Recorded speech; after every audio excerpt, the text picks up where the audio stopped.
start recording. I wish I could do the JD thing. And we're live. And we're live. Here we go. You just press the live button. Yeah, it's fine. Yeah, I just did. I didn't count. Fuck counting. Counting's dumb. I don't count. What's counting? Numbers? Huh. Well, yeah, guys. I guess I don't know how to even start this. I guess to introduce what we're doing today, instead of a typical stream, we are a shorter person, specifically DM, so it's a little hard to like casually run a session. So in lieu of that, one of the things we are preparing for is a hypothetical RPG we play, either after we're done with Jay-Z's campaign or a different campaign or something we might do in the future Just to for fill in. off day, whatever. It's a cool little filler thing. It's a pet project. We've all kind of like been like vaguely mentioning this in conversation here and there, just speculating it. And at this point, like we've mentioned it enough times and like sort of had ideas enough times that it's come like, okay, so how would we actually pull this together if we were to do this? So, and to be specific about do this, we are all interested in card games. In real life, we all have an extensive amount of experience either in multiple or in one specific one, and we are interested in kind of doing a TTRPG based around that. Several exist already, but we're trying to sit here and kind of come up with like what we want it to look like, right, and what rules we want to steal from other systems and what we're trying to accomplish with it. So yeah, you guys are just gonna kind of come along on a journey with us while we do that. I try to solve the eternal question of how the hell would you even go about attempting a Yu-Gi-Oh themed TTRPG? Because there are several things that you could do with this, and at the same time, inherently, the subject matter makes it tricky to try and like figure out, because you want a consistent amount of character and player interaction, but at the same time, you want to remain true to the actual spirit of the source material. So therein lies the challenge. How do you capture the original spirit of what we're trying to appeal to, or that we love, while also just having an actual interesting game that doesn't just turn into like us playing the card game on camera. And before anyone asks, you can applaud for me. I will not suggest that we take D&D 5e and completely reflavor it, because that's stupid and bad. So everyone clap, everyone give me a gold medal. I have achieved Nirvana. I am unlike every RPG player ever. I have not decided we were playing D&D 5e and changing two things about it to force my own thing.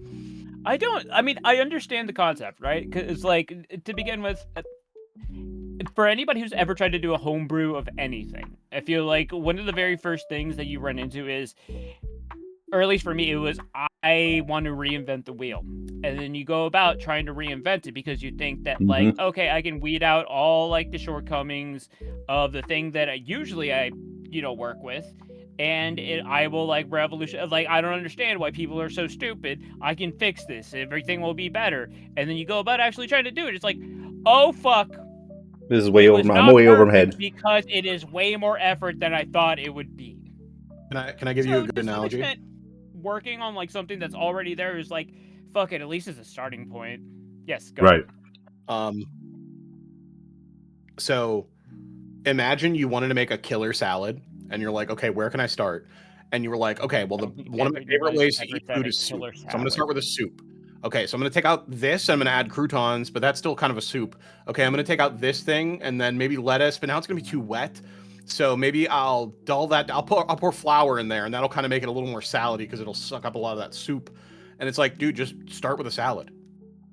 Well, I really like soup. That's fine. You can love soup. I also love soup. I would say that maybe you should start with a salad this time, since on account of you're making a salad. You should start with a salad. Is what I would start. It's the same thing where it's like, man, I want to run a vampire sort of themed thing, and I want all of us to be vampires, and I'm gonna make it in 5e, but I'm gonna change a couple things. I'm gonna change this mechanic and this thing. It's like, hey, dude, so Vampire the Masquerade literally exists, and you would have to change like two things. I beg you to read one other book. I'm not even like, that's it. Like having a foundation. I mean, at the same time, there's also something to be said about it. But thankfully, we do have some familiarity playing tabletop games now too. At the same time. So that also gives us better insight, so it's not like we're going in completely blind. Because I feel like we've all kind of had those moments where it's like, okay, you want engagement to be there for everybody who's involved, so that like everybody has something to do or like, you know, something's going on. You don't lose attention, and also everybody's engaged, because that's ultimately what you really want. You want people to be like invested in what's going on at the moment. That in a card game, tricky as fuck. But at the same time, I did have an idea. Sure. So I thought about this, and here's the thing. I think Duelist Kingdom is a great sort of source of inspiration to go with, because here's the thing. Yes, in like it was always Yugi, it was always Joey like playing during games and all that. But in a large percentage of those games, what else was happening? There was some fuck shit going on. Somebody was cheating, somebody was doing something. So then side characters were going out in like background trying to fix the cheating shit going on. So then in there, that can also be a throughway to be like, cool, this is happening while this is happening. And then at the same time, background character or like anybody who's not engaged in it, boom, we can also be doing stuff over here. That way, everybody has turns, everybody's being engaged. Just because, like, otherwise, like, you know, somebody's just standing on the sideline, not doing anything, you could be doing commentary, but unless there's something you're doing with that commentary, it can be really easy to sort of, like, lose sort of passion in the moment. Right.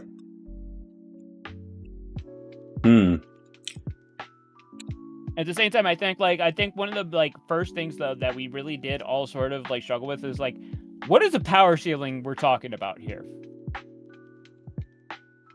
Yeah, like the goal is to make sure that it is entertaining, because obviously we want to have fun and get to play a little bit of Yu-Gi-Oh, sometimes classic Yu-Gi-Oh, but ideally we want to make sure that we're making a good episode. And so a good episode is not watching a live stream of us play Yu-Gi-Oh, because if you wanted that, you would go watch a live stream of people playing Yu-Gi-Oh. Exactly. So like obviously we want to make it like fun for people who like don't know what the fuck the newest meta is, or like don't really know a lot of the new cards. Like I do want people to see an old card and go, ooh, I know that one. That one's cool. I remember that one. Like I want people to get excited and be nostalgic, and also be like, man, how are they going to get out of this one? Like I know they will, but I want to see them get out of it, you know? At the same time, like not like just go like so like narrow into like complete retro stuff, because like then you kind of also pigeonhole yourself at the same time. And you kind of like limit yourself, because then you just kind of wind up repeating what's already been shown. I think the fuckery, honestly, I just keep thinking about Duelist Kingdom just because like it was kind of like a little bit more abstract, and I think like certain things that go along with that could be a good source of inspiration. I personally wasn't a huge fan of Forbidden Memories, but like the fact that there were certain like just that game was so fucking fun. Mechanics in there. I must be the only person who fucking hated. I fucking love that game, because I swear to God, nobody else that I've ever spoken to dislikes that thing. I fucking hate it. Huh? Wait, I didn't like anything that wasn't either literal actual Yu-Gi-Oh or completely fucking different. Like I love Falsebound Kingdom. It is also not Yu-Gi-Oh. It is just a TTRPG. You take Fire Emblem, you wipe all the Fire Emblem off, you throw a couple Summon Skulls in there, a couple Blue Eyes, and you go boom, made an RPG. And you're like, oh, this looks a lot like Fire Emblem. Shut the fuck up. Shut the fuck up and play the game. Okay, so let's think about this in terms of like a session. So, yep. In terms of a general session, like our average sessions go like how long? Say 2 hours. Content-wise, about 2 hours of actual content with random other bullshit in between. Okay, so we'll look at this in terms of like a 2-hour window. Yeah, JD says 2 hours. A good frame reference of like the container. So then now within those 2 hours, what is like the average amount of like play out of play things and actions that we want, or like would ideally want to happen? Because I figure like once we have a container, that's a good way of sort of like thinking out in an average session, ideally, how much of what would we want to see happen? Ideally, it would be great to, hey, JD subbed. Hello, JD. It would be great to fit a game into an episode, especially if we have 2 hours. Okay. I think that is very generous to say we could resolve one full game, start to finish, including banter back and forth, the reason we're even dueling, maybe a little bit of the epilogue after of like what happens because of that. Did we win a rare card? Did we save the day? Did we help get that old lady's cat out of the tree? What did we do? That can also come after, but I think we should at least be able to resolve one full game. And also for the sake of continuity, like it works in an episodic series to like break a duel up into multiple episodes. I think that would not be a thing they'd want to wait 3 weeks for to see the resolution of, you know? Right. And then also within that, like, what is like one game? Is that one literal like best of one? Are we talking best of 2, 3, or something like that? Because I feel like in terms of like TTRPG, I feel like a best of one is like narratively the best kind of way to go, just because otherwise it'll drag. I'm not looking for competitive viability here. No, I just mean in general, like, you know what I mean. I just mean like gun to my head, I think all card games should be best of 3 because variance is too high. I think all games should have some kind of sideboard because I think getting blown out by just the worst possible matchup is miserable, and I think it gives you a lot of meaningful choice to make. And I think they should all be 1v1. I literally the only kind of Magic I play at this point is Commander, and I am telling you as a Commander player that I think 4 players is too much, and I think 1v1 is the proper competitive way to play. However, we're not going for competitive, we're going for something really over the top and entertaining. And that means a lot of decks that have one-ofs, a lot of decks that are 45 cards, a lot of decks that are 25 card extra decks. Like, I'm looking at like a silly happy-go-lucky time with my buddies. Yeah. And I think competitive viability be damned.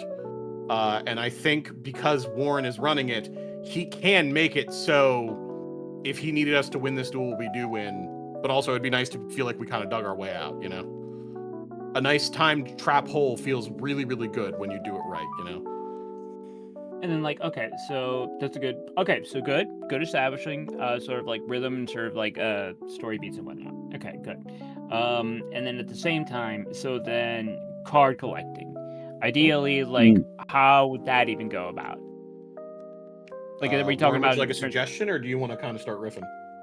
But it was like, actually, since Warren, you were the one who first thought about it. What were the first ideas that you had in mind, or like what came to mind? So, I kind of looked at it too, because I was like, it would kind of suck if you guys like did if you guys dueled and did nothing. You get nothing. Sure. I wasn't sure if if we just be, I guess, more selective. Like, okay, I want to make a hero deck. So, like, all right, then I have like these hero decks. You just pick one of these boosters and you get some random hero card.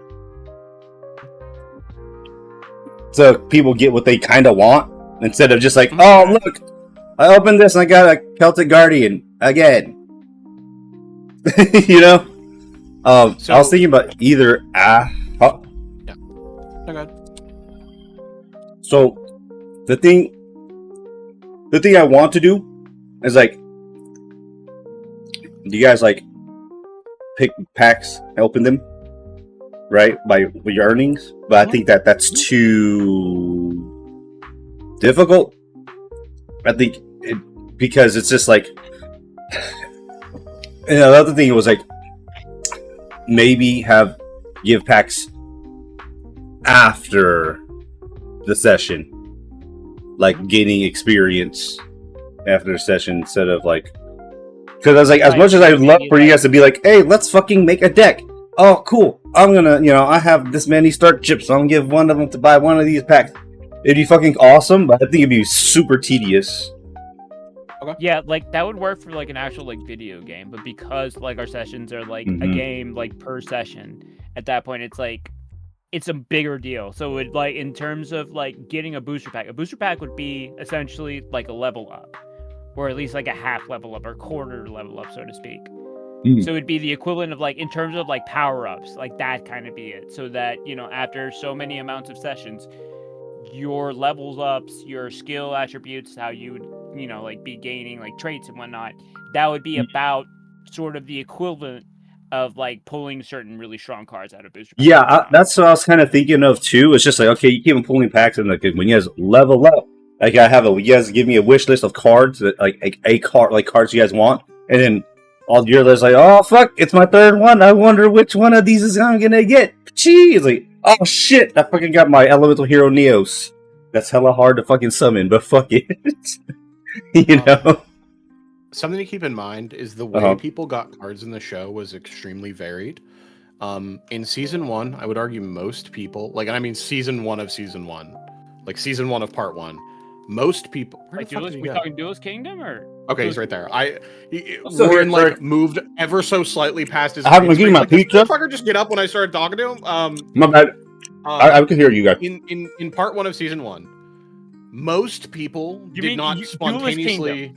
Yes, in the first part of Duelist Kingdom. So before Battle City. Parts of Duelist Kingdom? Listen. So in Duelist Kingdom, in Duelist Kingdom. Okay, there we go. Okay. Most people did not edit their deck. I don't want to address the fact that Yugi had 5 cards thrown off the boat because that either means he was playing a 45 card deck or he's playing an illegal deck, and I don't care. I don't want to address it. Imagine playing 45 cards in Exodia. With no way to get Exodia. Anyway. What a fucking asshole. He didn't look that into it, huh? It doesn't matter. But yeah, there were no card shops on the island. So, like, there was no way to But also, like, cards. outside of Rex being like, hey, mid-game, Joey, wouldn't it be cool if we bet our best card or something? And outside of, like, weird niche scenarios like that, everyone just had the same deck. But it worked because everyone had one-ofs outside of, like, My Valentine or, like, Kaiba, I guess, were, like, the only two who had, like, more than one of a card. Or, like, Joey got whichever battle guard he didn't have from Tristan that was supposed to show their bond or whatever. Like, outside of weird niche scenarios like that, everyone just kind of had the same deck, but it worked really well because you had so much variance because everyone had a 1 of 40 card deck. And, like, Joey's did not synergize. Yugi's did not synergize. He didn't even have, like, Dark Magician synergy until, like, the duel with Pegasus or, like, the duel with Joey where he's like, hey, Joey, surprise, that card I gave you? That works to make Dark Sage. Get fucked. This is why I gave it to you, dumbass. I'm still here, by the way. I'm grabbing more pizza. Get fucked, idiot. Yeah, you're fine. So, like, everyone kept the same deck. By Battle City, they had a really interesting mechanic of we get your rarest card. And that let everyone kind of build up their deck. Admittedly, Joey's really the only one that, like, actually we saw some kind of change. And it did make his deck objectively worse. No, we did. No. Yugi definitely saw a change. What did he get? Fucking Slifer. Okay. I am not talking about, like, the big story beat things. I'm talking about, like, okay, Joey got Jinzo, which was great. I think that's just a generically powerful card. But then he also got, like, Insect Queen and Legendary Fisherman, and he's just jamming those son of a guns in there, right? Like, I do not remember him yet. Like, you know what's funny? I don't even. Well, I'm not asking. I'm telling you. This is what happened. Like, no, I know. I just, like, it's so funny. I do. Did he still had Insect Queen? Because he didn't use them. He played them sometimes. But anyway, so he gets all these cards and he's just jamming them in there, and that's fun. I do like the idea of, like, powering up our decks with, like, this isn't necessarily for me, but, like, it's cool that I get to jam this really rad card in here, right? Like, Jinzo is just generically powerful. It doesn't need support. But this is back then. If we're talking about something like Elemental Heroes that transitions into, like, how characters in that show got new cards, outside of extenuous circumstance where, like, hang on. So what the fuck was his name? Chaz. His English name was Chaz. Outside of Chaz doing the weird, like, go to North Academy thing and, like, he had to find, like, all these shitty cards and icebergs and stuff, Jaden's deck really only changed substantially, like, that we could see, not in, like, the flavor of him talking in the dorm room. It changed, like, because it just did. Like, in the first episode, he summons Flame Wingman, right? And then by episode 2, he's got, like, I don't know, Lightning Golem, not Lightning Golem, Thunder Giant? Thunder Giant is the I gotta say something. Go ahead. I have no familiarity with GX whatsoever. That's fine. This is my flavor of autism, bud. We're good. I thought that shit was so fucking, like, in school, I'm like, this is the fucking dumbest shit ever. That was when I checked out, and then I didn't check back in until fucking 5Ds. Like, fuck. Thank you for confirming for me, by the way, JD. But I really liked that he just kind of, like, let his deck evolve over time. At some point, arbitrarily, seemingly, he just went, fuck Elemental Heroes, I'm a Neos fucker now. I play Neos and I play Neospatians.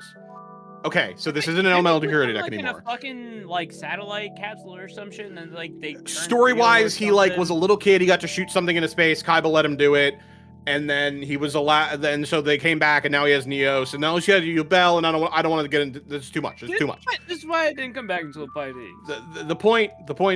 Admittedly, 5Ds is my favorite. GX is objectively the best one. I made a whole presentation on this, dude. I'll whip it out. You've seen it. I did it at DTL. You did, huh? But they got new. So like, you start with Duelist Kingdom, right? Where like they don't really get new cards. Battle City, they're winning other people's most powerful cards. It's not for their deck, but you can add it to your deck, and it feels kind of cool. Because like you're and like people are like handing off cards, right? It adds stakes. It adds stakes is the whole thing. Yes, it feels cool, and it could feel cool in an episode to lose your cool card, and now you got to go beat that guy and win it back, and that's kind of exciting. By GX, they're just kind of changing their deck, or like Bastion Masala was the guy who was like, I have like literal 6 decks because I'm not a fucking moron who like specializes like you weirdos. I built a deck that's trying to beat you on purpose, you fucking idiot. I'm not sentimental about my cards. I'm trying to win. Is that not the goal? I'm trying to get an A+ here, you idiots. I'm glad you see dual spirits. Not everyone does, Jaden. Oh, I'm glad. Like, you know, it's true. The irony is there is nothing more fucking terrifying than running into a 1-trick in bracket. That shit is fucking scary. In any game. They will know fucking every single goddamn thing because they are literally of the mentality of like, I will win or lose with my favorite deck. I do not care. And because of that, I have fine-tuned and fucking practiced to know exactly what everybody else does, and I will exploit whatever little fucking flaw that you goddamn have. Also, you don't know what my deck or my character does. Like, yeah, you just get fucking because why would you? This is not a skill you should ever have to learn. So they got cards by just kind of the story demanded it at the moment, and that's cool too. I like the idea of over time you're just handing us stuff to make our deck a little stronger, and then usually further on in the series, a lot of people tend to just kind of change their deck based on like what's available to them at the time. Like Yusei's deck didn't change that much in theme, but it changed in like if you sat there and like really broke down his deck, that fucker played more than 40 cards. So like statistically he had to be changing them out. Especially once he got everyone's dragons. Once he did the like big crazy like, okay, I'll summon mine, I summon my girlfriends, I'll summon my rivals, I'll summon this child, I'll summon this other child's, like I'll get everybody. I'll summon my old best friend, like I'll summon them all, and then I make one big one, and then I'm super good at the game. Outside of that, like, you know, it changed when it needed to change. I like the idea of upgrading ours over time and like having that element of like we went to the card shop and bought packs. I don't think it's a bad thing if you seed them a little bit, right? Like you don't have to give us exactly what we want, but I do like for the example of elemental heroes, you start JD with the 4, right? You've got wind, fire, earth, and water. Oh, and I guess light, because Spark Man. So you start him with his like base, and then over time you give him cool stuff. You're like, all right, GD, you can choose between Necroshade and Blade Edge. And it's like, well, we've been fighting a lot of opponents who like have big fuckers, and I tend to not struggle to get creatures or monsters to stick. So I'll take Blade Edge because I need like a big guy. I need something with piercing. I need something that like gets in there. And then later it's like, oh, and also because I'm gonna try to get fuck is his name, like Voltic Edge or something is Sparkman and Blade Edge. Anyway, that Heroes is like the easiest to just be like, you could give that deck almost anything and it just opens up a new fusion. You know, like, and you could just let fusions just be in that like a seemingly infinite extra deck. Because if they're one-ofs and it requires a polymerization, dude, like you can let them have anything they want. This deck's not going to do well. Like you're not worried about this deck breaking anything in half. There's no I'm playing. Okay, so my deck tech is I'm playing 3 copies of Elemental Hero Stratos, popular in the mode. I can hear you guys. I'll be right back. And then we follow it up with 3 copies of Escura Dao in the extra deck, which you can only get from the Shonen Jump magazine. There's none of that. It's just like we have access to some cards. You know, like it's easy. One-ofs is the easiest way to make this fun, but it also makes it very unpredictable. So like, no, that's fine. No, unpredictability is good. The real question is like, then how does like battle rhythm go? Because it's essentially the same thing as like, cool. So like, you know, roll for initiative and then everybody has their turn, like doing their attacks and all that. And then is that essentially the same thing as like taking a turn in the game?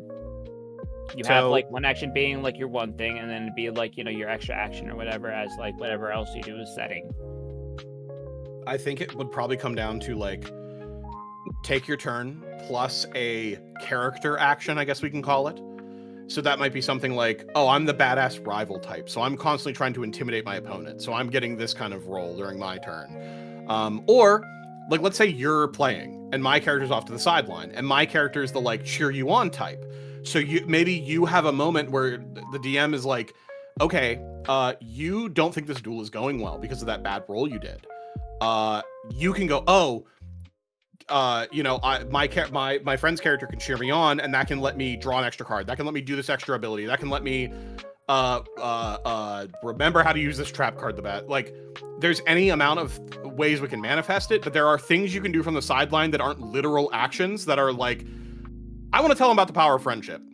I want to remind him that we're here because we're all trying to get to regionals this week, and that he needs to pull it together or we can't have our team battle, you know? Would it work if draw phase, every single draw phase is like a roll, and then depending on your roll, that's what you get, like something like good enough, or like something like adequate or like useful enough, sort of counteroffer. I think it would need some kind of resource you expend, because I think the basic rhythm of a turn should go draw, do one thing, like play a monster or like a trap or spell, pass the turn. Like very simple, quick turns, especially early on. And the bad guys should be doing something maybe a little heinous, but it's because of the story. Like they have a little bit more powerful of a draw. I think then it would be cool for you to be able to be like, well, I'm the hero archetype. I would like to expend my one ability that I get per duel, where I can roll a d6, and based on what I roll on that, I get to look at that many cards from the top of my deck and pick one. The rest go to the bottom. So like, oh no, I need my critical card. I need my polymerization magic card in order to fucking progress. You know? I mean, yeah, that's fine. And like it's sort of like an ambiguous thing, you know? Like, and then it's like sort of like it's unseen. It's sort of like, you know, flavorized, and then it's sort of like, yes, like essentially what that means is you pick, but in game the flavor is like cool. So like because I rolled high enough, now I basically got like the god draw, like protagonist draw. Look at you, kitty.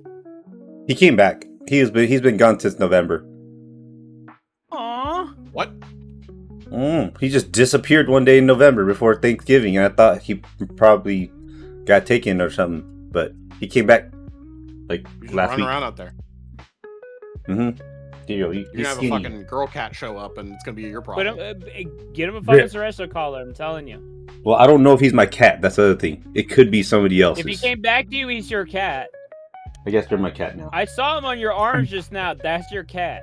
I do see a lot of videos of people who are like, so my black cat ran away, and then 3 days later it came back, and then 3 days later he came back again, and now I have 2 black cats, and I don't know which one's mine. And I asked the vet, and they're both boys in the same age, so I don't know what to do. So these are my cats.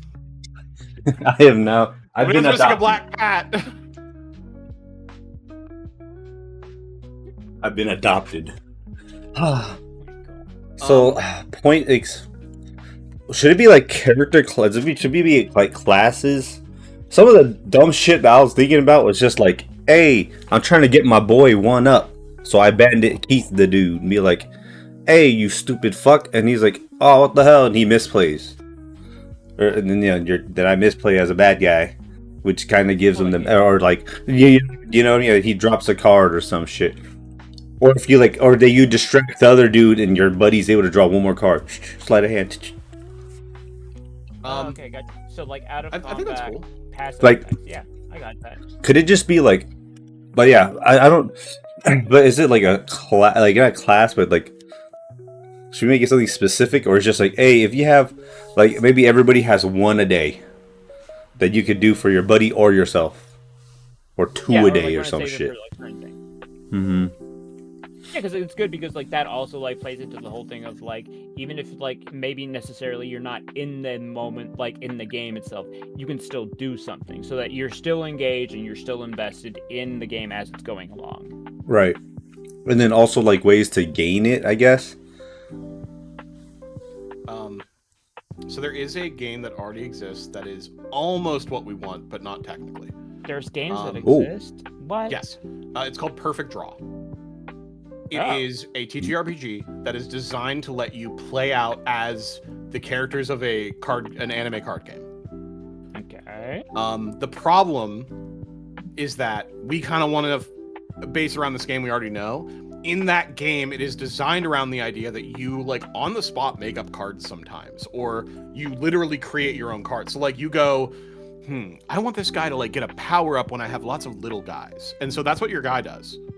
And sometimes, like, in the middle of a duel, you're like, well, the thing I need is a bunch of little guys now, because I've got my guy that gets powered up by little guys. So I'm going to decide that I draw my little guys. Okay, cool. Like, let's roll for what that looks like. Okay, cool. So it works. You do get a cool guy, but you rolled pretty low on this, so he's going to be pretty weak. So, like, these things are going to leave at the end of the turn. That's fine. I just need this turn to have, like, a bim bombastic, like, go all out turn. Like, I'm activating Scapegoat, but all the tokens go away at the end of the turn. Like, that's fine. I just need them to count right now. And so it has this cool, unique card game system, but we can definitely steal things like the classes instead of being like fighter, rogue, and cleric and druid. It's the resolved, right? You're someone who's like maybe not stoic, but you're like, I'm going to win this duel to help my friends. Like, I'm here for a purpose and I'm going to see it through. And then there's like the turncoat who's like the rival turned good guy. He's like the bastard who was always around antagonizing people, and now he's like turned a new leaf because we have a common bad guy, and I've come around on your worldview because you that duel really changed my outlook on life, and now I'm inspired to duel by your side. Like, there are archetypes like that instead. And then one of them, like I said, is the ally. His best thing to do is not to duel.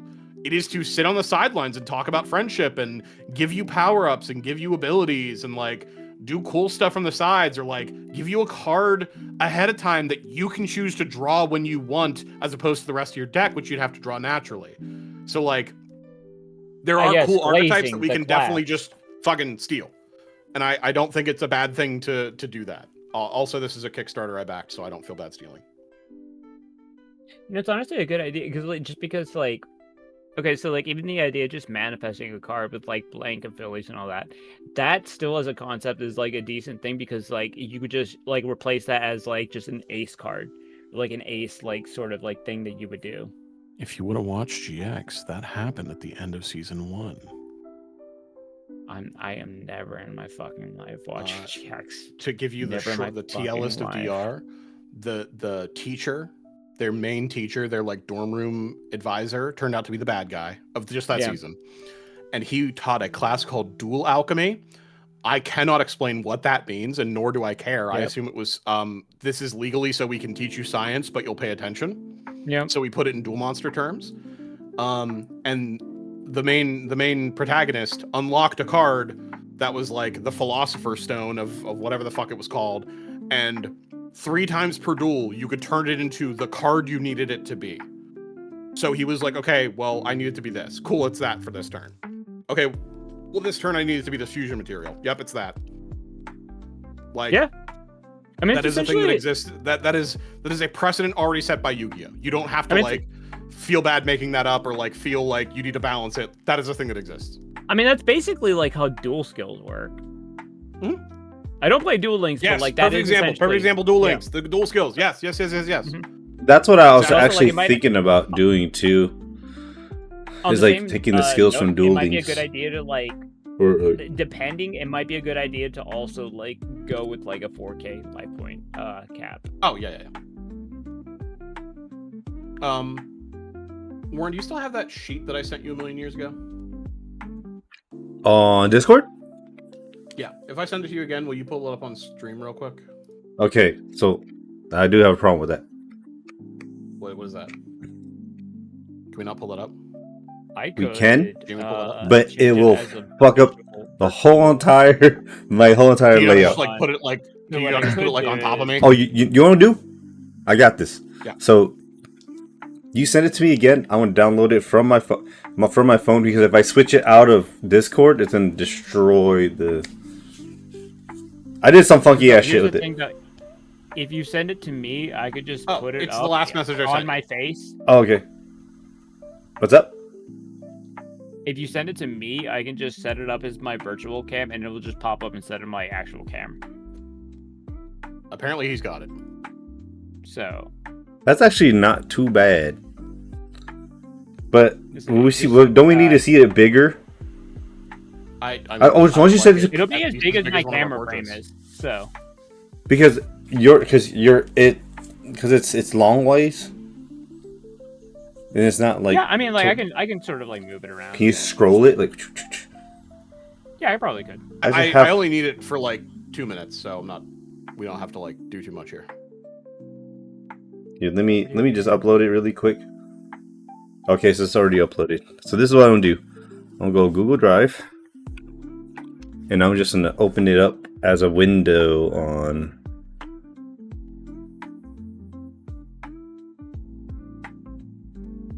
Bro, what the fuck is it? Okay, we're here. Upload. Okay.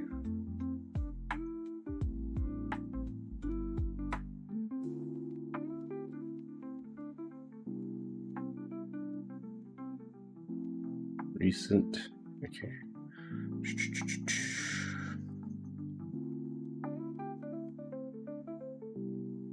MT. Oh shit! I dropped my mic. Did you send it to Pallades? I sent it to both of you. Oh, okay. Where? DM? Oh, so you did. Cool.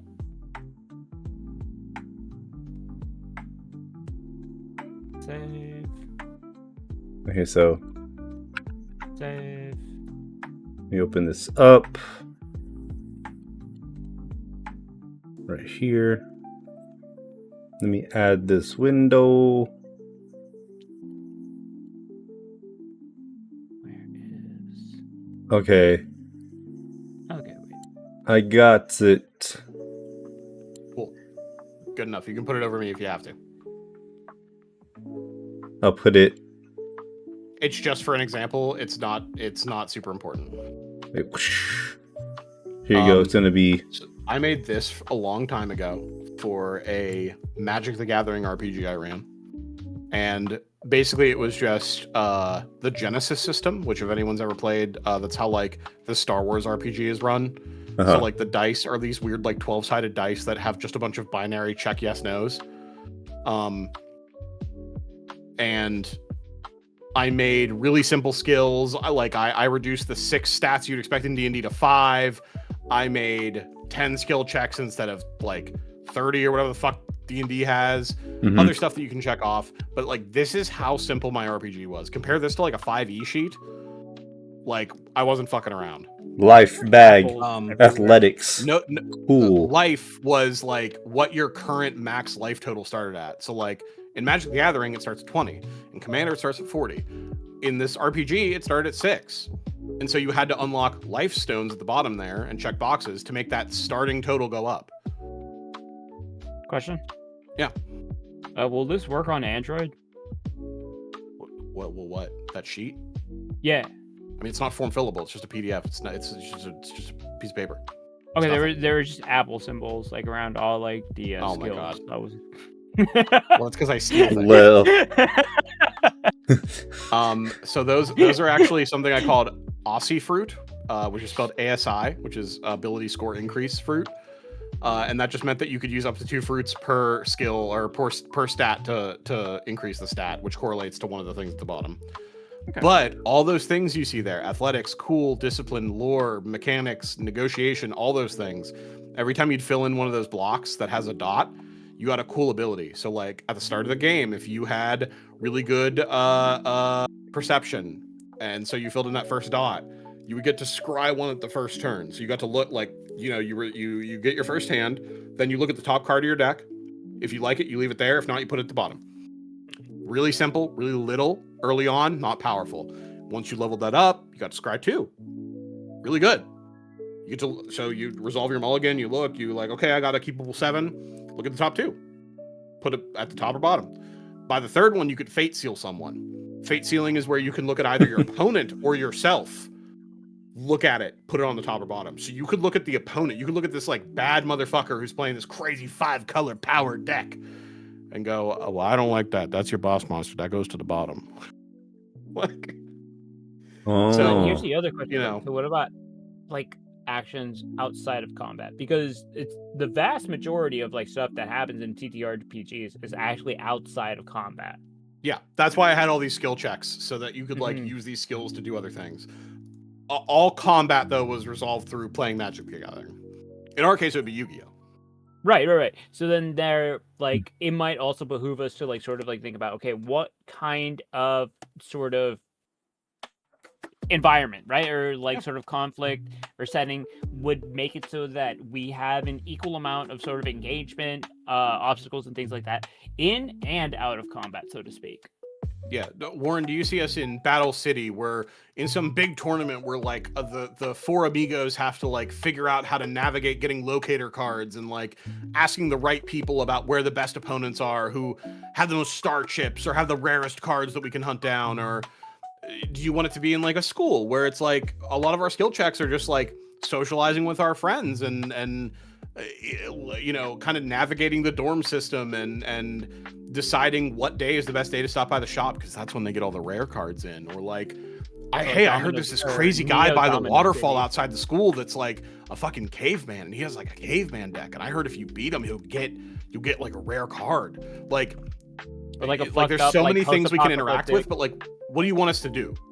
Like, okay, there's so also the opportunity of like a post-apocalyptic sort of like Neo Domino City sort of thing where like everything's fucked and like everybody's like forced to kind of like scrounge in the dirt and sort of like pool resources Oh my god, together. Can you imagine? Cut to Walking Dead, but Negan's holding the bat up to whatever the one guy's name was, whose name escapes me, the one guy that everyone loved.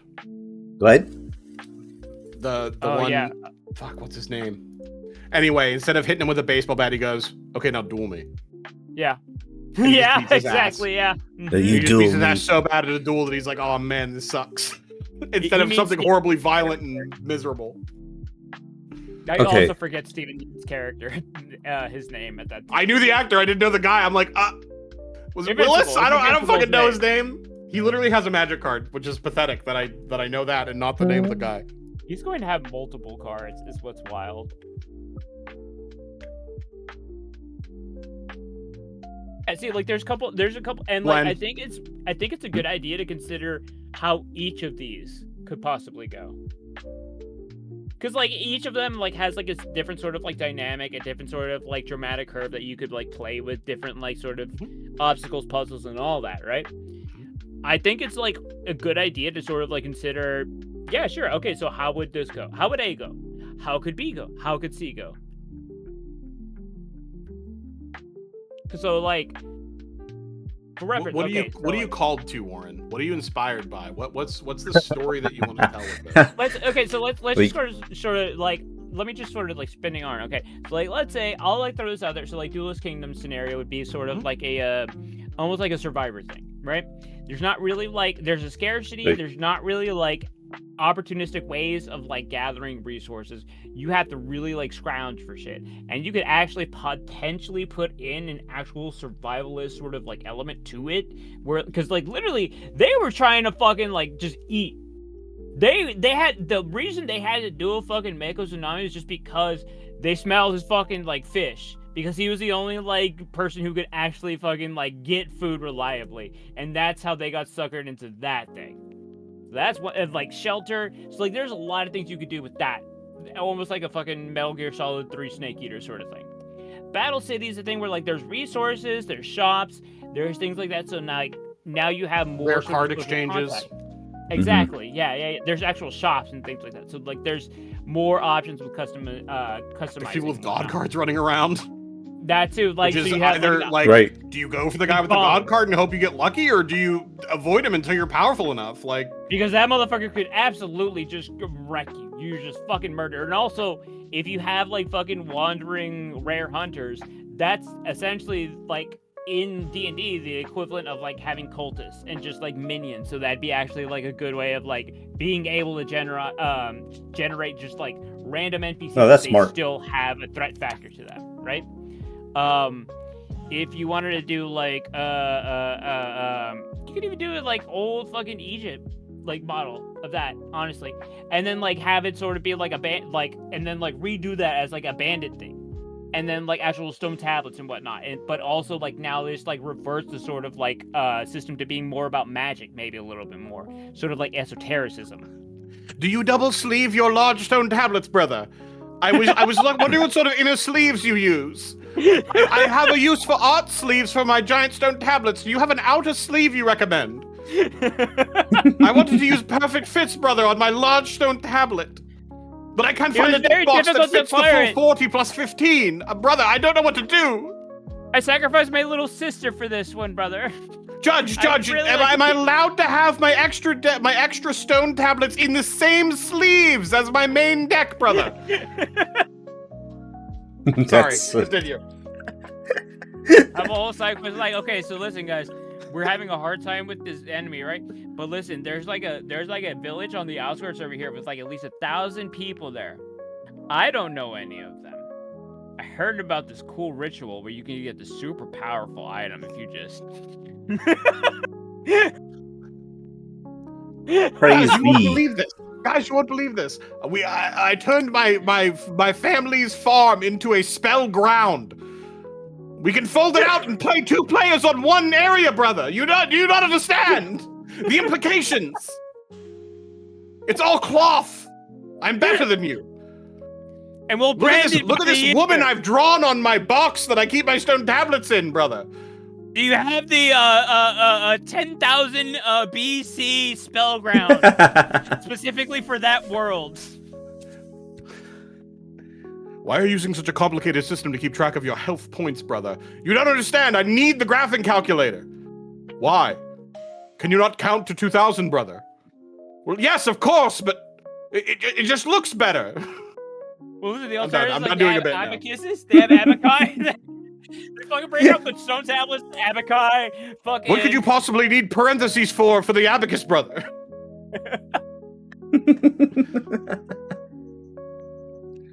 Fucking hell. But yet, alternatively, what the fuck is ARG? I don't know what that is. We don't even use letters. There is also the very, very always like useful sort of like premise of like how a house of a school setting, which for what it's worth, like is it well tread on? Yes, but that's because it offers you like a lot of utility. Because it works.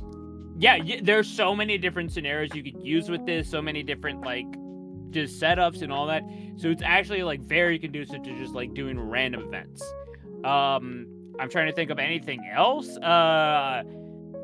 Cause fucking like Exile, as far as I know, it's just like a school, but then like they probably like fucking drop that shit. I refuse to read a pendulum card, so fuck that. You don't have to. Just read half of it. Only half of it matters. I wish. Only half of it matters, depending on where you put it. I almost had somebody fucking get in a fight with me because of that shit. I swear to God. Actually, we've had hand traps since Karibo. Shut up. Shut up. I miss when I just had to order my cards, my attacks weird because of gores, you fucking plebe. You fucking weirdo. Is Karibo technically a hand trap? Yes. You discard it from your hand to activate its ability to do a thing to subvert expectations of your opponent's turn. Absolutely. First hand trap ever. I think Effect Veiler is the first one people think of that's like, oh, you're doing like something to stop me. Yeah. Not like Honest or Kalut, not the Gores, not Karibo. No, actually, like, no. You are stopping a thing I'm doing on my turn that is not just attacking you. Yeah, okay. Because I was going to say Honest is absolute. Honest, Battle Fader for sure. Yeah. Gores, Tragodia, all that. But like, I Swift feel like... Scarecrow? No, that was a Star Strike Blast, I think. Yeah. Because you get what I mean. It's not a battle one. It's like, oh, you're stopping like my combo. Oh, it's more interactive. The amount of utility it offers you is so wide. Oh, which and is it's so a tuner, funny. and it's light type, and it's this fairy type, Well, or spellcaster, or whatever. It interrupts anything during the main phase, which is huge, which is hilarious now because like nowadays the downside of that is like, oh, you can only use this during the main phase. So like, it's hilarious, but at the same time, yeah, no, like I feel like, popularizing that phrase, I feel like a fuck failure. But if we're talking, I feel like that was the one that popularized, like, oh, you can stop me. You can stop. It might have not been turn. the first one, but it was the one that popularized it. Yeah. Anyway. Yeah. I mean, you have so many themes to pick from. Is there any that call to you? Like, what are you thinking after we've been doing all this talking? I feel like you have. Or hell, like, even if it's not one that calls to you, fuck it, like run through the gauntlet. Like, think about them. Like, think about like how any of them could work with it. Just fucking like just talk about it. What's sparking inspiration for you right now? I technically already start. I was gonna do a school thing because that's the easiest thing to do. Okay, yeah, absolutely. And basically, what I was thinking of doing was just like, all right, in the regular school day, you guys learn about duel monsters and shit and role play, and then on the weekend, you guys like, hey, bro, there's a fucking tournament, or somebody was just like, oh, dude, one of your boys got their car stolen by some bully. We have to go figure this shit out. You know. Oh man, there's been a crazy ass. Someone's been getting their cards stolen at night. Better not stay out late at night. Give you a scenario for class. Imagine we're in class and we're learning about field spells, and you roll a d4 and you go, okay, 1, 2, 3, 4. There's 4 different characters that we're playing with 4 different archetypes and 4 different levels of knowledge, and you get my character. And you're like, oh, you're the old head. You're the guy who played during like an old format that's convinced he can still keep up, and he has no idea what's going on. If you play a field spell, does it get rid of your opponent's field spell? Yes, sir. Yes, it does. And you just failed my class, you stupid piece of shit. You can have 2 field spells now, you fucking idiot. Wait, or you like point at Pleiades and you go, what does Necro Valley do? And he goes, graveyard. Your kid is mine. He just goes, graveyard, and you're like, gonna need a more specific answer than that, idiot. That's why you belong in Slifer Red. What or maybe you pan over to Manual. And he makes a really good guess. Right. What like, format is it? What year? What fucking errata? Okay. See, clearly the teacher's trying to pick on you, though, right? And so he's like, "What does Necro Valley do?" And you're like, "What do you mean? Which one?" Like. It's like, well, I hate you. I'm the teacher that picks on you, so fuck you. Name it. It's wrong no matter what you say, you know? Because if we like do some like funny, some like shit like that, right? Should we have to roll it? Where it's just like, so you're just because I mean, you guys already know what to do. You guys kind of already know what to do. The only people that don't is probably Manual, and then just a little bit. Here's the thing. Then we are nothing if not good at improv at this specific thing. Like, you guys want to actually like no problem pretending to be dumb. Oh, okay. I'm already dumb, so I'm ahead of the game. Obviously, I don't want you to like unfairly test our knowledge, but like, yeah, I wouldn't do that. If you do use the Yu-Gi-Oh! GX format of like, oh, well, like Manual's pretty inexperienced, so he's gonna be Slifer Red. You know, Hal has like some experience, but it's really outdated. So like, he has the like mechanics, like he can figure out how the card game works. So he's probably in raw yellow, and like maybe like JD's character falls into that too. Of like, you know, he's good, but like not strong. Like he's very lucky. He knows what he's doing, but like he doesn't have perfect game knowledge. Whereas like Pleiades has a lot of really like updated game knowledge. He has been here through the history of the game, so he's an Obelisk Blue.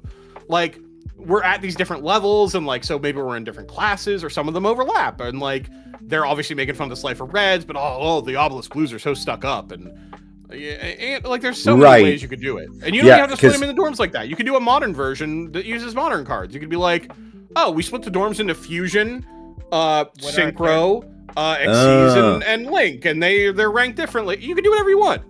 I mean, it could. Yeah, like special type. Okay, so I already kind of started. And like within each color's like a wing, and then like each sort of like color also has like divvied up into like certain like special types. And I like the idea of like, what's your major? Oh, my major is actually field spells. What's your major? Oh, I actually major in counter traps. That's kind of cool. That's kind of cool that like you have your own thing you do. Or, well, my major is plants. I'm a plant expert. I know a lot of plant cards. I know what they do. I know how to use them well.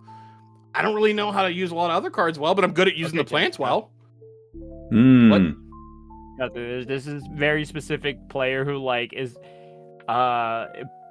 fucking played plants in Europe and has fucking annihilated the entire fucking continent just by playing plants, and like she's the only person who is fucking murdered with that sort of whole archetype.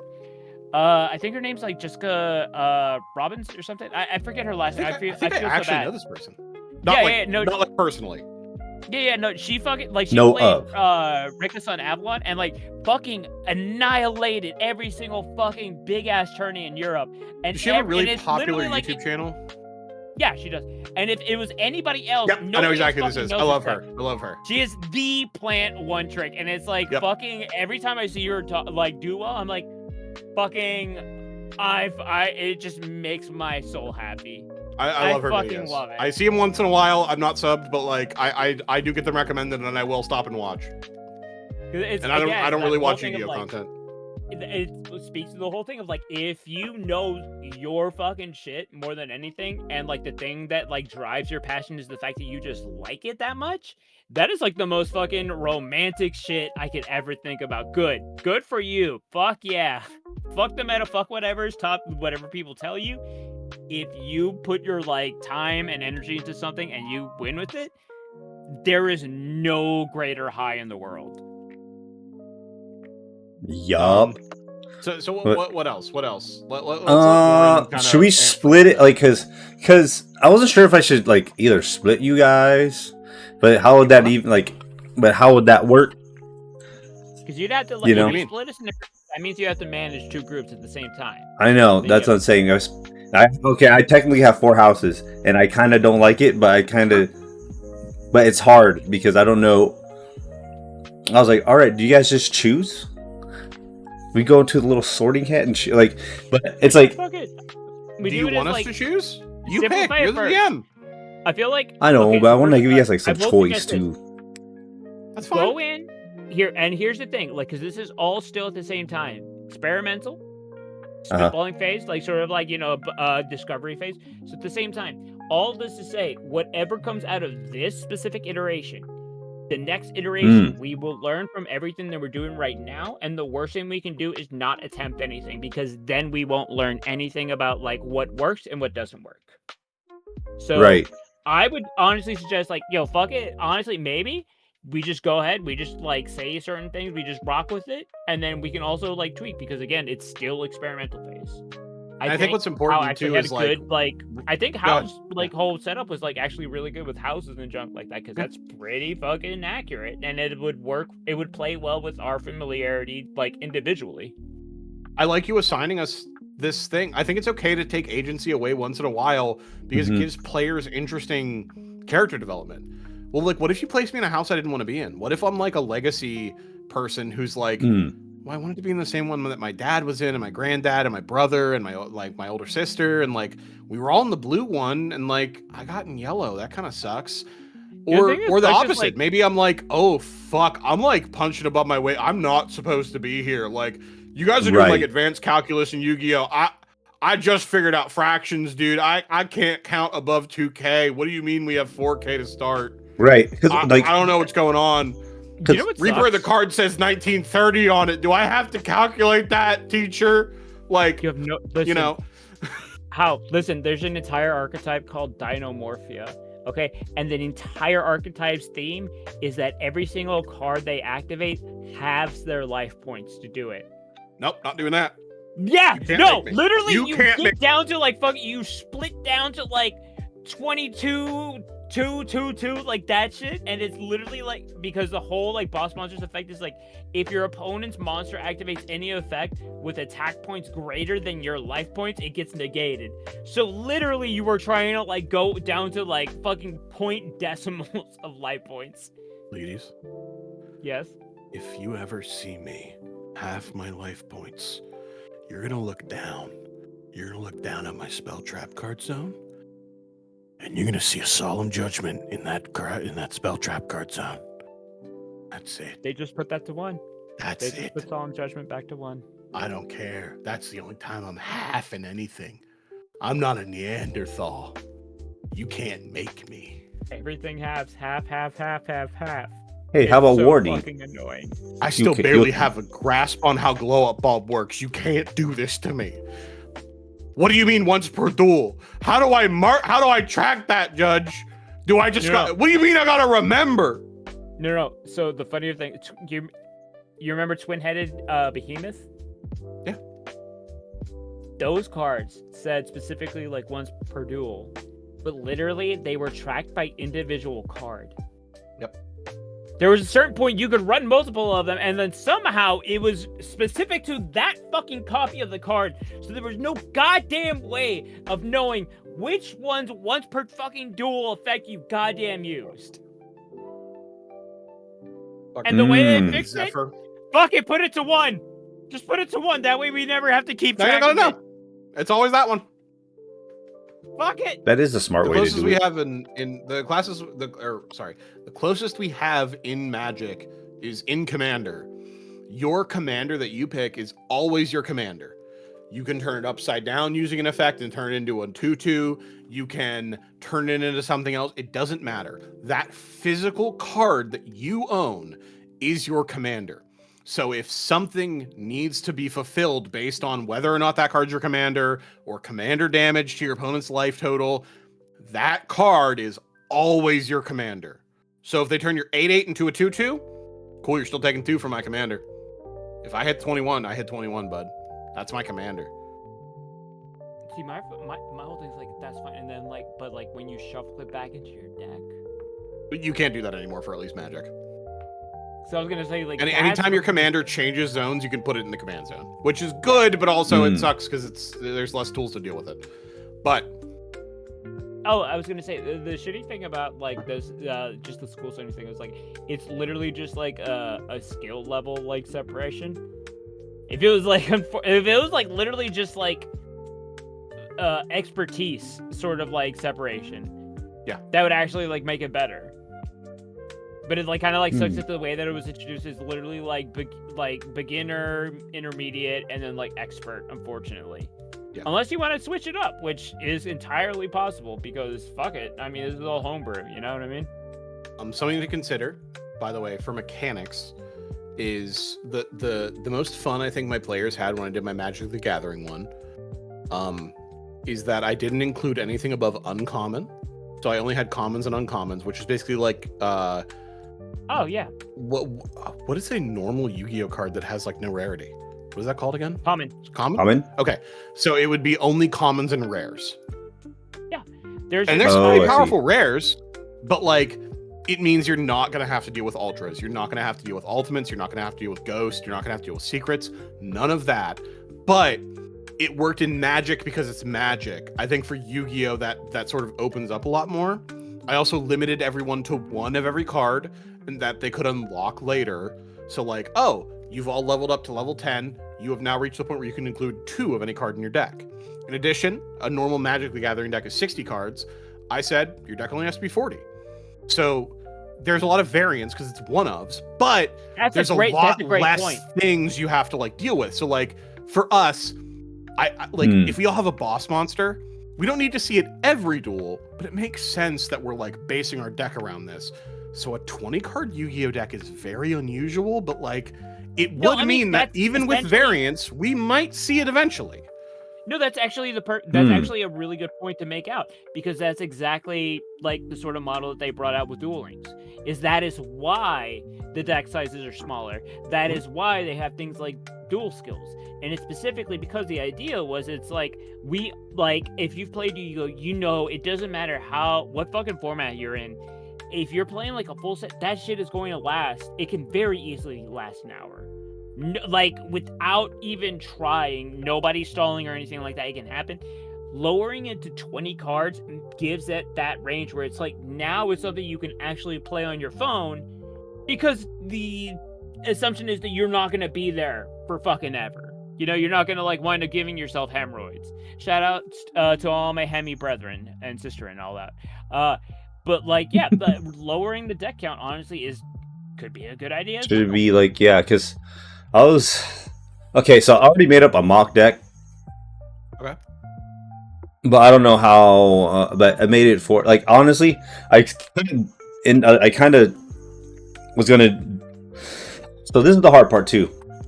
I just made it from like 2000 or like 99 to like 2005. Sure. Oh, good. Which is kind of have a, but I didn't realize that there's a lot of like shittier shit, like warrior toolbox is like godlike, and then everything else is like kind of garbage. So I was just like, do I just mix everything up and then toss it out to you guys? You know, in that sense. So here's another problem that I always had with GX, and this is specifically exactly to what you're speaking to, Warren, is that at the end of dual DM, right, the most powerful sets were invasion. The most powerful set was invasion and chaos. Period. It was. Oh yeah. You had Chaos Sorcerer, Black Luster Soldier, Chaos Emperor Dragon, and the thing is, after that happened, Konami shit themselves so fucking hard that it created an entire invention of the hard ban list, not limit one. Ban. Like, you cannot fucking play these. Not just one. No. Fucking get these. You cannot do at least. And then what came in after the GX era was they made almost everything dog shit.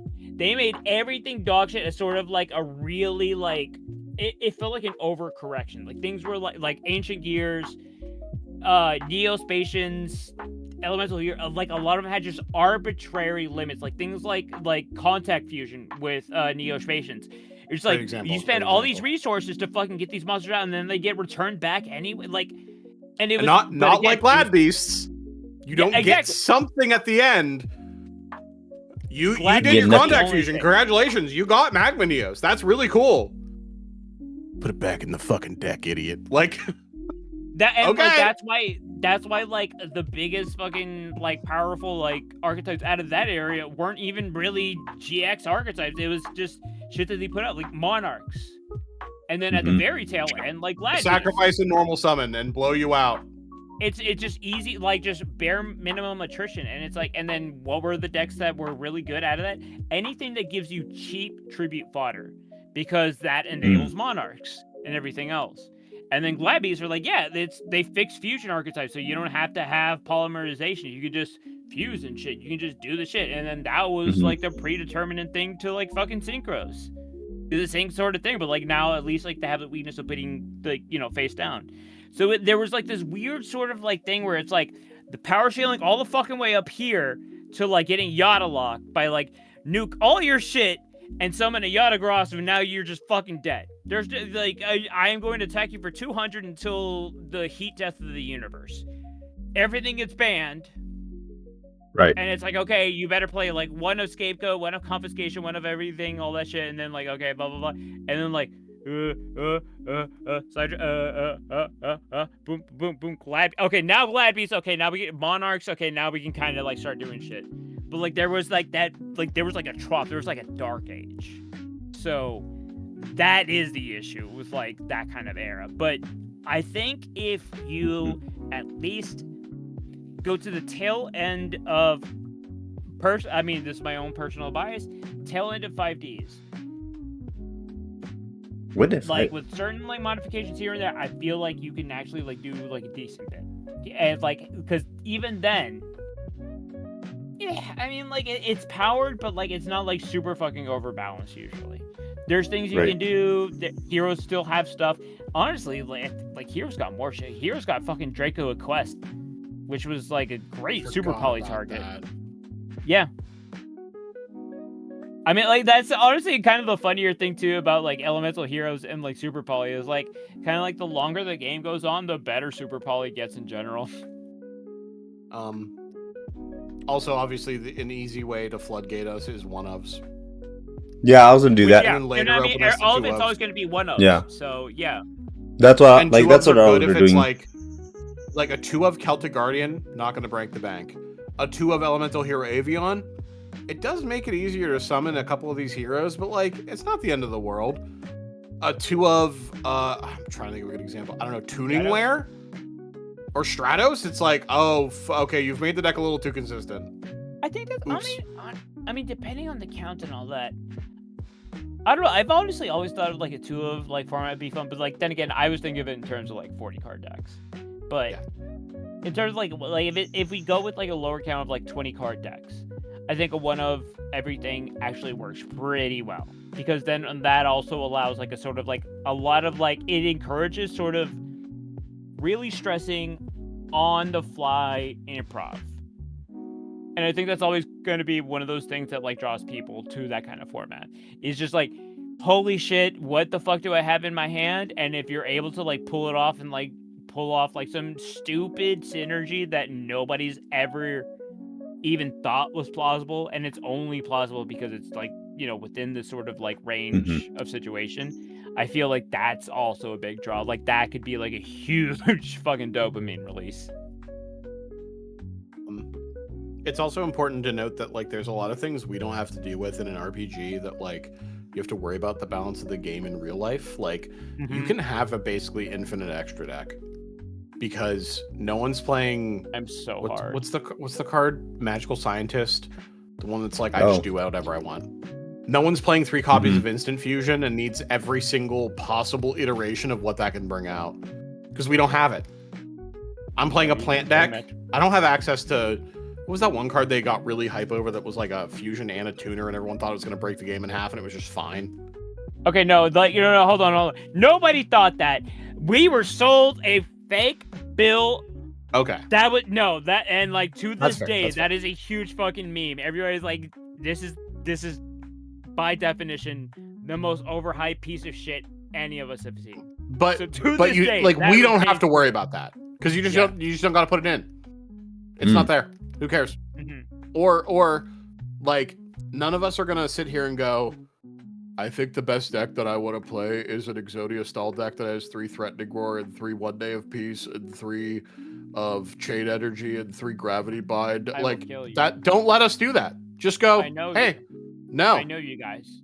I can find your names. I can find your addresses. I will come. I will find you. Do not do that. I play Royal Magical Library, then I play Burnt Up Bamboo Sword, and then I actually play Golden Bamboo Sword, and then I remove the spell counter. Why did you do that? Why did I let you do this? Like, there's literally like, nope. There's only one person allowed to do that, and he's literally like somebody's fucking like grandpa, and he is the only person who's allowed to do that shit. However, a cool skill would be, hey, your character is the main character archetype. Your character has access to Pot of Greed. Okay, well, you're the support character, so you have Graceful Charity, which is powerful, but maybe not quite as direct as Pot of Greed, where it's just like, I turn a card into 2 cards. There's a little more nuance. Maybe you're playing a graveyard deck because of it. Who knows? You're a normal guy. You get Upstart. Just to move things along. Graceful Charity. Or Upstart. Maybe I'm playing some fucking cuck character who's like, I love when all my friends have a plus 1,000 life points. I give my friend 1,000 life points and draw a card. You realize Upstart Goblin completely revolutionized deck building at a certain point. Yeah. Just an extra card again. Yeah, it means 19 cards. That means that you can get to the rest of your good shit faster. But it also means in a format where you're limited to one-ofs and might need to win through life point damage, you might have fucked yourself and given them an extra turn. Yeah. You might have time-locked yourself. Yeah. Right. Depends on the card pool. It does. Correct. People just don't have to make some... Yeah, I wasn't thinking as I'm just saying, if Upstart Goblin draws you Celtic Guardian, it didn't matter. Oh, that shit's not drawing me that. Trust me, I'm drawing some other shit. Obviously. That's Summon why Skull. The limited card... I'm so glad you mentioned. Hang on. Actually, that's kind of funny. So, like, speaking in terms of like that, fucking legitimately... Whoa. Is that an ultra rare? Holy shit! Yeah, that's an ultra rare. I pulled that when I was a little kid, but it don't got no first edition. I swear to fucking God. I'll kill you with a gun. This is mine. Do it. Dang. I'm allowed to do whatever I want with it. It doesn't matter. Everything's fake. Nothing is worth anything. It doesn't matter. I work at a card shop. Nothing is worth anything. Shut up. Collect what you like. Enjoy your life. Dang. I won't do that with my Gaia's Cradle. That's worth $1,000. You can't make me. See? Damn. $1,000. Holy shit. But yeah. I don't respect my time or my wallet. So, yeah, I was just like... Trey, I think... Cradle. If it comes to, like, a session 0, then I would ask, I guess, what you guys ideally want to quote unquote have a here's a theme, and then I kind of toss it out to you guys that way. I love that we gave you an radically idea. different themes, by the way. Like, very different tiers of themes of like I think Pleiades was pretty specific. It was like this archetype. Like, I like this thing. I And never it's like, said okay, that. cool. Actually, That's I like never easy to actually stated- identify.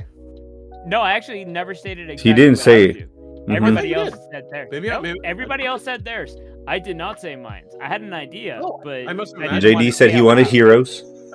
You wanted some sort of plant black rose dragon, I literally just said or just plant. plant, just plant. I just Okay. that could be a 700 vanilla beater, I guess. Right. Technically. And then like JD gave you the middling answer of I don't know, heroes, and it's like, well, there's a very big difference between Elemental Hero Sparkman and Elemental Hero Stratos. Those are two very, very different cards that accomplish two Stratos very is different actually- things. But the thing is, like, Stratos came like along early enough that honestly, like, it is in that same pool.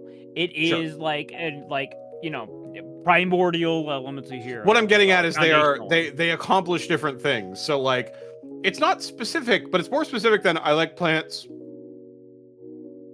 Which That is could funny be Lone because Fire Blossom. That could be, between Dark you and Plant of me, Destruction or whatever the fuck it's called. The 700 Bet- vanilla beater. no, here's the thing. Between you and me, I would have expected that from me. So that made me go back and retread and think about like what I would want to do instead then. And it took me, I had to do a little bit of soul searching, I'm not going to lie. And I did finally wind up coming up with something that was in an appropriate sort of like power level range, but I just didn't say anything yet because What's I'd that? rather it be a surprise. Okay, I can live with that. That could be a cool reveal by episode 2 or whatever the fuck. And Like, stellar. I'll tell you, Warren, I'll tell you. You can't tell anybody though, but I'll tell I you. would appreciate if you told the DM.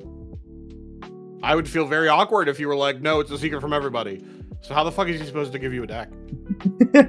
Like, what's a secret? It's actually pretty easy. It's actually pretty easy, honestly. Oh, by the way, for what it's worth, my new D&D campaign I'm running is a like seafaring adventure, and I asked them a bunch of like would you rathers for their characters and like a bunch of like interesting Pretty like cool. like character I don't know, provoking questions. So it'd be stuff like what's your character's most vile moment? What's your character's most heroic moment? What would your character do if there was no adventure to be had? There's no war, there's no crime, there's no bad stuff. What is your character doing to just like live life? And one of them was, what is a secret your character keeps from everyone, including the party? And someone said why they left their original pirate crew. And I was like, okay, you did answer my question, and that's very kind of you. I am the DM though. You are supposed to tell me what it is. Like you do not have to keep it secret from me. I'm not a guy. I'm not a character. This is such yes. a nebulous thing. Like, Oh yes, I love it when my DM is the CIA. I mean, I am God. You're supposed to tell me.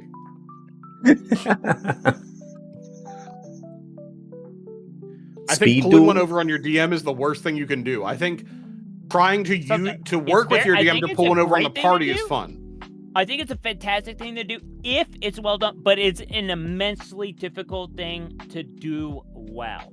Is the thing, because again, I the think it's DM impossible. is the person that's on like you would have to be insanely masterful at being able to do it, and like to that point you would probably already have to have like experience DMing to be able to do it without fucking over their plan, whatever like the rest of your party is doing and all that shit, and not just be like I am making this entire campaign about me specifically. I have seen too many horror stories from reddit.com that are like, Yeah. oh, okay. DM, I cast animate object. Sure, what do you want to cast it on? These caltrops.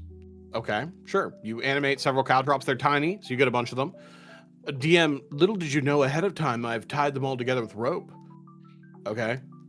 So, in animating them, I can utilize double the amount of caltrops. Okay. And they float, they scatter at the enemy, and then they fall to the ground. Okay, well, some of them are like rubbery because they are animated, so they're like this like mercurial thing. How are they to tell DM? Like, it feels like you're trying to get one over on your DM. Like, there's no reason. You could just be like, hey DM, can I try to do this cool thing? Like, how do I do this? If you cast animate object and then you do this, that, and the other thing, you do X, Y, and Z. I think you kind of get what you want. Okay, cool. I'm gonna do that. Can you like let me do that for the party though? Can you like let me do that like while they're not paying attention? Yeah, we can do that. That sounds cool. Like I think you 99.99999% of the time should just work with your DM. I imagine. I think keeping a secret from the DM is stupid and worthless. As someone who has DM'd more than literally 0 times. You can do it, but again, like I said, you'd have to know like so fucking like distinctly the boundaries of what you'd have to know your GM specifically too. And you'd have to know what they're doing and all that. And the whole thing is, it's like, it would be, in my mind, I've never been in a play, but I'd assume it'd be sort of like a similar thing of like doing something in a play or some shit, but like you just already know what kind of energy the fucking director is on, and to the point that you do it and like they're already with it, but only because you know the circumstances that fucking well. To the point that like, unless you are so fucking in it, it's not a good idea to attempt it. Then maybe that's my personal preference, because like if I was directing a play and I gave you a script and you went off script because you made a shot call, I'd be like, hey, don't do that again or I'm firing you. I did write the script on purpose and I did pick the script on purpose. Please go by the script. If you have notes, I'm happy to hear them. But the fact that you didn't tell me ahead of time and you ripped that shit live, if you ever do that again, I'll make sure you never work in this industry ever again. If I did that and that's you what were should the director, happen. if I did that and you were directing, you'd fucking kiss me. I mean, that's unfair. I'd kiss you anyway. That's not fair. That's unfair. You can't do that.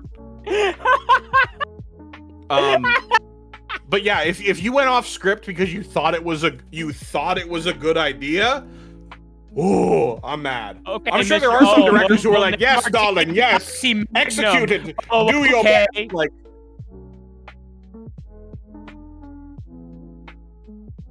I just love how Warren looks like he's petting a staircase. It does look like you're petting nothing. My cat's right here. You're just slowly, you're molesting the air. You're just like doing this. It's a staircase. Warren, I feel like we've been talking so much. Tell us a little bit more. So okay, I was gonna make it like more of a school thing, and also you said taking away player age. Okay, I literally have 4 houses. Okay, and I was just like, man, which one should I throw you guys in? But I was like, do you guys want to choose, or do you guys just want me to just toss you into one? Where do you want one each? Based off? Or you guys, we I could. thought you were going for like 3. If we're going for 4, like that's. Warren, answer them both at the same time. Is it helpful that we're both talking? Is this helpful for you? Is this overstimulating? I don't think it is. Is this helpful? Is this conducive to getting this project done? Fucking hell. I guess if you guys want to go one each, one each would be kind of cool. Well, I was curious because like I was used to like the idea of like, you know, like how it was in GX, just like off of rip. Like again, never watched the series, but like I just knew it was like red, yellow, blue, and it was like just like skill level. So that was kind of like But like if it's like attribute and like they're all sort of equal but like different, then like that to me is like more interesting. So like if that's the kind of setup that it's kind of like that, because the houses that came up with like their colors. So Utopia Gold, Stardust Cyan, Neo Silver, and Gandora Obsidian. Oh, that's cool. No, I like that. That's cool. That's sick, That's like unique so enough that it's not copyright infringing, but also really cool. Yeah, that's actually really cool. I like that. I kind of kept it as like the first, like all the, you know, I guess like the first 4 dudes is, they're, you know, their kind of main. I was trying to do Dark Magician, but it's too. So like I'd rather have I'd like to have just like short names, because I'd be like, I don't know, Obsidian, Dark Magician. Sure. I don't know. Magician Black. Oh yeah, I mean, technically, like in the Japanese version, it's literally called Black Magician. That's Violet. True. Whatever that's smart. And then I was gonna just do it into the 3s. Timaeus, what's this? Like Critias and I forgot the Bumbo or whatever. Yeah. So I was gonna. That's right. Listen, Fang of Critias is like to this day one of my favorite fucking DM tracks. Like that is like in college, I would play that shit on repeat. Like whenever I had to do a huge ass fucking final paper. And like for anybody listening, that is exactly the theme that plays when Yami just beats the ever loving dog shit out of Weevil. That's crazy. You should tell me about that later. Anyway, Warren, what were you saying? It's fucking hell. But yeah, I was like, oh man, this is just like fucking Harry Potter. You have it. I was like, there's literally, I was like, because I sat there and I was like, I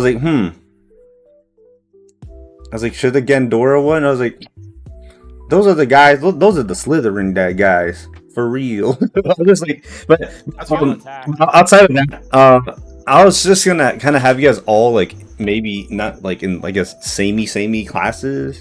It's kind of like, you know, there's houses and you guys kind of go like, and what I was gonna do is just kind of chop it up. Like, all right, this week you guys learn about monster cars. All right, and you guys like roll and ask for, you know.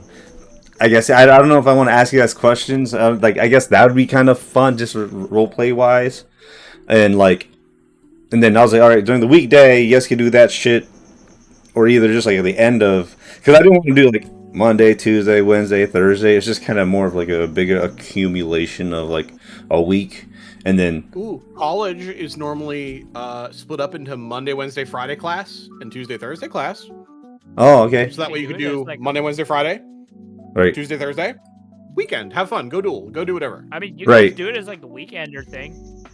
Yeah. It was like a whole cartoon, like literally called The Weekenders. The whole like format of the cartoon was like every single episode was like, cool, we hit Friday and Saturday, Sunday, and like that's like the format of like the cartoon. Gang, we have 58 hours to do something cool for the weekend. Right. Because I mean, Tino would say. There was this thing I was in it like, like there was this thing that I saw on YouTube. This guy doing like a university kind of like a university like mechanic, and basically he has like take a test at the end or a little quiz at the end of the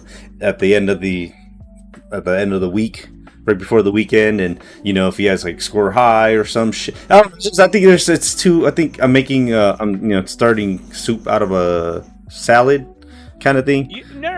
But I wanted to start with like the most basic stuff possible, and then like once you get like the bones, right? Because that's the most important thing. After that, you can build onto it. And I like the best example I could think of that is like,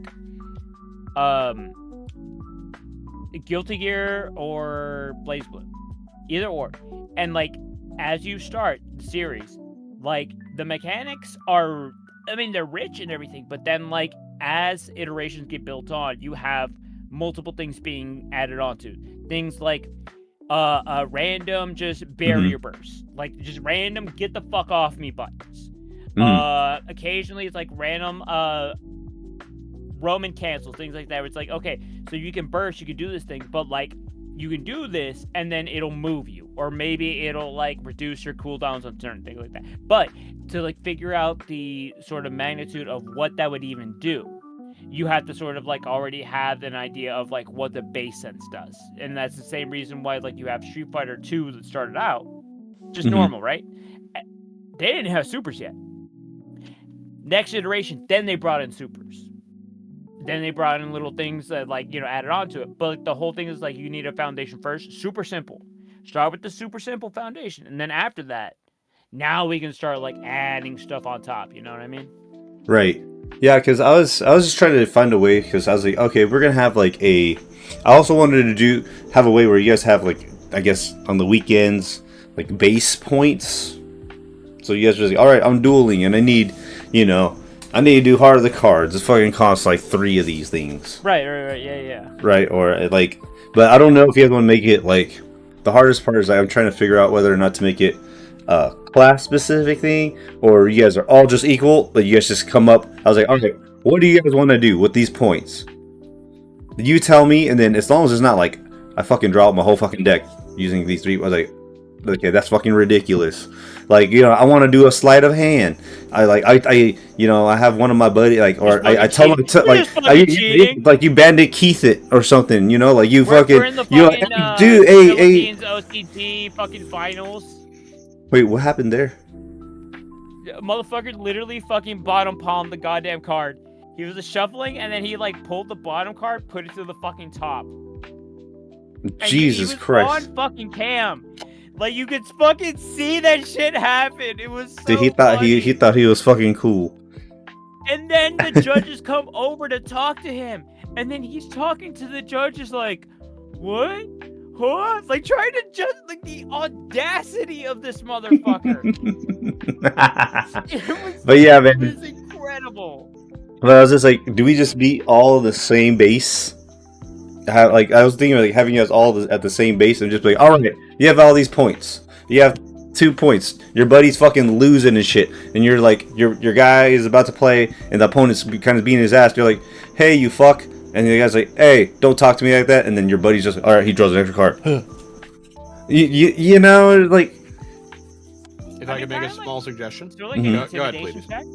I mean, that could be like sort of like almost like an equivalent of like an intimidation check, like that kind of thing. And and it's not to say that like we should just like reskin like things that we know or like that we're familiar with, but sometimes it is like decent to like sort of like think of it as like at least like a starting point, because if then it's like obviously like not 1-to-1 with our format, we can at least like try it out and things like, okay, how can we tweak this to better match what we're trying to like achieve? Right. What were you gonna say? We could like do it like week to week basis. Like, okay, this week's this, and then like next week we have a fucking like patch note. You know what I mean? So in Star Wars, in the Genesis system, they have the Force points. At the beginning of every session, you roll to determine how the Force is feeling that day. There are 6 of them. So typically you would expect a split of about 3 good, 3 bad. But maybe roll a little bad. So it's 2 bad or 2 good, 4 bad. Okay. The DM can spend bad points. Every time you spend one, you give back a good point for us to spend. We can't spend it on that same encounter, but like you can be like, oh, actually something terrible happens. Your lightsaber crystal, unfortunately, it's not reacting well. Your lightsaber shuts off. Oh no. Okay, well, I'm going to go to make an attack on my turn. And I'm going to force my lightsaber. Even though I'm a good side guy, I'm going to force it to react and turn back on. Oh no. That's a bad thing. Your lightsaber turns red. So you keep trading back points over and over again. Until it's always equaling 6. So you keep spending them. Turns on. It's like a tug of war. Yeah, it's a beam struggle. It's a beam struggle. You can spend stuff, and sometimes it's like, oh well, my Jedi ability requires 2. Now there's 5 bad points. That right, because like, he gets spent. Means that something bad's about to happen. Right, because the force is always in balance. Yeah, because if you like try to brute force your ability multiple times, now that's indicative of a different kind of personality. So one of us could get greedy and be like, I need to win this duel. It's for the pride. It's for my ability to win the Red Eyes Black Dragon. I choose to spend 2 of our 3 points and draw what I need. I draw my Pot of Greed. It will let me draw 2 additional cards. And in those 2 cards, I have Mere Force to wipe out your board. And I have my Ace Monster. Your move. Like, yeah, I can't beat that. I attack into you. Like, oh, I activate Mere Force. Yep, your turn. Oh, I summon my boss monster and get you. Yeah, you beat me. You get my rare card. Oh no. You spent 2 points. The next duel is not going to go well. You've led your friend into a trap. Different way. Yeah. Oh, I see. That's just a suggestion, by the way, just to kind of give you a vibe of like how people have done it before. You don't have to copy that. That's kind of like a character alignment, sort of like teeter-totter, like sort of thing. That's actually really cool. No, I'll top deck now, so that maybe I win this turn. Oh, I didn't. But your but then my opponent now has the resources to top deck themselves. Fuck. And it's only Please don't during summon one Black like. Rose. Please don't blow up my board. Please don't blow up my board. Please don't draw Heavy Storm. Please. Please don't draw Hoppy's Feather Duster. That's banned, I think. Please. Instant fusion. But yeah, it's kind of just. It's more of kind of. Fusion. Darkfire Dragon. Here's Okay. another Darkfire question. How Dragon. would this be visualized? The only way that I know that will actually let us, because I was just like, okay, I think we have to actually learn how. That's the other issue. Learning how to use an actual program that will let us look through the cards.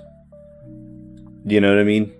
Where you could actually manually look. Or like, we need a. Oh, I think it's kind of like dueling book or some shit. It's like old dueling Nexus. And the thing is that actually allows us to actually look.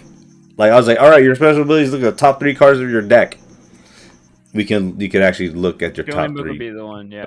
Dueling book. That's the only one because if we're doing like custom things like that, yeah. Yeah, if we're doing like weird custom things, we can't really play it on anything like, I guess new dueling Nexus.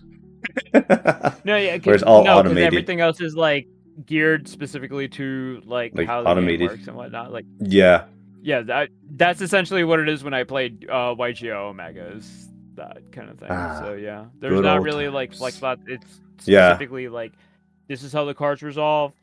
There's no having to fucking call the judge for shit, but like that's the trade-off is that it has to be specifically shit works how it's supposed to work. Right. I did also the thing that Hal said about dueling, about like you spend a certain amount of points and you make up a rule that's not fucking ridiculous. Like, my giant stone soldier guy fucking pops the fucking moon in the sky. So this is why I kept saying like Duelist Kingdom. Duelist Kingdom, unironically, a great source of like inspiration because of shit like that. And then also, randomly in the middle of a fucking game, somebody else would be off like trying to kick somebody's fucking back in for hacking the fucking attack distribution of shit on like the Jewel Fuel or some shit, whatever happened with Kaiba's doppelganger or whatever the hell, like things like that. You know what I mean? The big fat guy. Yeah, that guy. Yeah, that thing. One guy is dueling. 3 other dudes are trying to solve a puzzle somewhere else. I just really like everybody's doing stuff.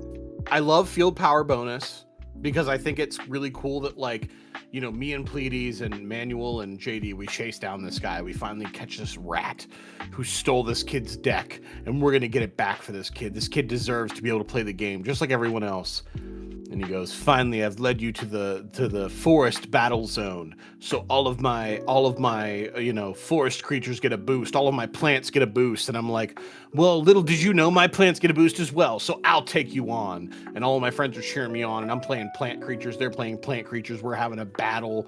That's cool. But also, I like that Pegasus ran Duelist Kingdom because it's like the 2 Paradox brothers where they're like, I play Labyrinth Wall. That makes the field into a giant labyrinth. Hey, so no, it fucking doesn't actually anywhere in the rules. Yeah, but Pegasus runs this tournament, so actually he likes that, and so it does. Like, Pegasus is this weird, amorphous, mercurial thing. This he's the overarching. Yeah, he's the DM. He goes, actually, yeah, that fucks. In the same way that you as a DM might be like, your players assemble this weird trap where they take a big log and they roll it down the hill at the ogre, and you go, yeah, actually, that fucks. So it kills the ogre in 1 hit. You're not sitting there and going, okay, let's look up how much a log does. Okay, that's 2d4 times how fast it was rolling times how big the hill is. You're just like, no, that fucks, actually. That's cool. I like that. And so that works. Sometimes you might just go, actually, the guy subverts your expectations and does this. And we go, we subvert his expectations and do this. And you go, you're right. That does work because that fucks, actually. The entire concept of fucking playing through a maze was so fucking cool. When I was a kid, I went to some one of my friends' birthday parties, and literally they were like, okay, we're gonna set up this one fucking weird mosaic table that we have outside, and we're gonna treat this like the maze that was used in fucking that one Paradox duel. And it was so fucking fun. We were all just fucking like bullshitting, but it was so fucking cool. Their monster moves one space over. I love the part where they were like, wow, that's a cool black skull dragon. Too bad flying creatures don't work in the maze. What the fuck do you mean they don't? What? Okay, fine. Fuck you. Fuck you. Magical hats. It hides all my guys.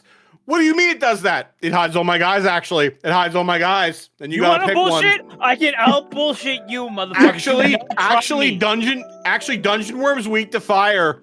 It's literally little kids on the playground going, I have a shield on my cape that lets me get around that. No, because I have the green sword, and the green sword gets around cape shields. Like, that's what I want. That's what I want. I want. So you want the bleach battle where it just so happens that your Bankai can beat the other dudes. This is playground meta. This is peak playground meta is what this is. This is motherfuckers showing up with rubber bands, fucking sprinting into their goddamn decks. Please. JoJo's Bizarre Adventure, Part 5. Actually, I'm above you elevation-wise. You turned to green slime. Oh no, I'm green slime. No. Unless my stand is too fast. No. Part 6 is a better example of that shit. A little bit, but that's more like skim to snap. I'm behind you, and you're a baby. It's only shit like fucking slows down, and then also gravity inverts. And now there's Mickey Mouse. Mickey Mouse is canonically in this fucking series. Hang on, now. Please. Slight counter argument. Part 8. What? Also, Giorno. What? Where the fuck is Giorno? Did you say DiGiorno? What the fuck do you mean? He's over there. He's over there. Don't worry about him. He's over there. He's immune to everything. Where the fuck is he? This is bullshit. Please. Counter argument, Part 8. I live in the apartment beneath you, so thumbtacks appear in your shoes, but only if it's raining on a Tuesday. What? I haven't read a goddamn thing about Part 8. That's fine. Also, Part 7 is turning out to be pretty good. A little Part rushed, 7 but is pretty good. Part 7, unironically, my favorite part. I cannot tell you how excited I am for everybody who hasn't read the manga to get to the end of it, to the point that like I like have made it like sacrilegious to myself that like if I see anybody try to spoil that shit for anybody, I am going to fucking track them down.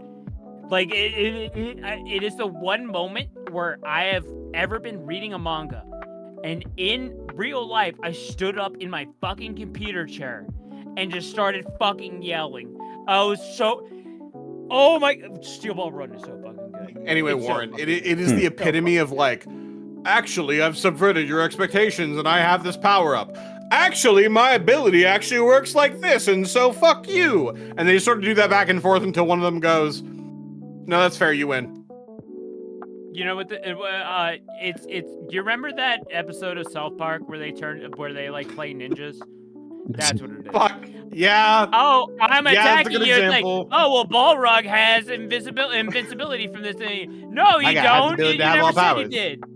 Well, now I can also, like, be invisible. It's like, fuck you. You can't have all the goddamn powers. That's what it is. It's that. Goddamn it, Cartman, you can't turn me into a chicken. Like. That's exactly what it is. That's the perfect example. So I should just do, yeah. Okay. Admittedly, we, no matter how many times I say, hey, Warren, you should talk for several minutes, we immediately interrupt. Please, I challenge you and me to shut the fuck up for exactly 2 minutes. Warren, tell us some more stuff that we won't necessarily immediately respond to. I think just talk out loud. Talk okay, at so us. Not too what much, talk at us. Okay. Bet. I mean, I won't talk at you guys, but I'll talk over you guys. No, talk at us. What happens is that we deserve it. I don't know. I think I wanted to do it as just more of like, so my whole premise was like, okay, you guys on the weekend go do some shit that count, like whether or not it's, see, I was just trying to get you guys either to like Duelist Kingdom or Battle City, right? In the sense where it's just like, all right, you guys have been doing fucking good on the weekend. Good job. Guess what? You guys are eligible to go fucking do this shit. Sure. Right? So it gives you guys like kind of a goal to be like, all right, I want to make it to Duelist Kingdom or some shit, or pre-Duelist Kingdom, and you meet, and then you know, and also build up some of that character, because I don't know, I was trying to make up characters and trying to give them like themes, you know. And you have like, you know, the really loud guy. It's like, hey, you guys fucking suck, get out of my face, kind of thing. Different but also like characters. Yeah. But I also wanted to just get like, no, I like the whole fun part of like doing, it's like not just going for the tournament, but also like doing little fun things like battling up dudes, because you know it's like, you know, like so actually it doesn't even matter. I think what I'm just trying to get to is just like the scenarios will be on the weekend, and it's whether and I guess I'm trying to figure out whether or not Duel of the Kingdoms just comes to you guys and you guys are like, all right, we're entering, or it should be you know what, fuck it, well, whatever the story goes, you guys get kind of shoehorned in it somehow. But I kind of wanted to make it where I was railroading is not bad. Okay, yeah, you're right. I think in that sense, right? Of railroading. When in I reality, am. It's nice to have something to do. Like, right. It's cool to like. Okay, great example. When you play Yu-Gi-Oh, sometimes it's fun when someone's like, "Hey, do you want to play this Pegasus League?" It's like, what the fuck is Pegasus League? Oh, well, actually, for this round, you have to include 4 fire types, 4 earth types, 4 water types, and 4 light types. You have to include this in your deck. And it's like, okay, do I play Glad Beast? Do I play Fortune Ladies? Do I play this other? Do I play Fluwanderees? What do I play to fulfill this cool restriction? In the same way, it's really exciting when you're like, do this cool thing. Oh, cool. How do I plan around that? What cool character decisions can I make that like work with my deck to let me do this thing? You know? Like, let us be excited that you're kind of railroading us. Like, here's the challenge. How do you want to conquer it? Right. I don't know. Do I want to knock my way out of the school bully? Do I duel him to show my superiority? Do I duel him and let him win? Because he kind of needs this big win. Like, his big brothers are giving him a lot of pressure, and like, I realize that he needs this. Like, he really needs this win to like take home to his family and like show them that he means something. Like, how do I handle this? So I think your idea is very good. I think there's a lot of potential there. Yeah, I just wanted to just kind of make it where it's just like, it's not just us playing games, playing Yu-Gi-Oh, but just, you know, have some role play. You know, I had some ideas of like, you know, well, maybe I'm giving it away. Should I even give it away, or should I just let it just be? I'll just let it be. Or it's just like, you know, random duels. Like, hey, you fuck you. Meet my ass at the Waffle House. You know? Whatever stakes is at play, You know, that Fast and the Furious kind of thing. Race for pink slip. Okay, let's fucking go. I think scenario wise, I'm not too worried about it because everyone kind of knows what we're up to. We're here to play Yu-Gi-Oh, you know, in the most fun sense. I just want to like, the biggest thing is just the mechanics of like, how do you know what? I guess I'll just have to pick one. Be like, all right, guys, this is the best. Like, I like the Duelist Kingdom thing where I was just like, just come up with some bullshit, and as a DM, I'll see whether or not it's fucking like, you know, just as long as you're like, you know, fucking, I pay all, like, I use all these points that I gathered up, and you double your hand. And I'm just like, okay, like you know, or you know, it's just like it's a zombie. I sweep at his legs, and his leg comes off, and now he loses 500 attack points. Yay! Yeah, that is, or some. I can't express how perfect that is. Like, and like, that is perfect improvisation for a Yu-Gi-Oh /D&D duel. Like, it just fucking made up nonsensical bullshit of right. DM, actually, I play plant types, and they are immune to mind control effects because they are plants. This is why I kept mentioning. Yeah, actually, that fucks. I like that. That owns. Every time I really like that. Mentioning Duelist Kingdom, I was like, this is probably a great fucking starting point for this. Right. Because even like, there's like so many, like, when Mako was like, Yumi hides my water monsters.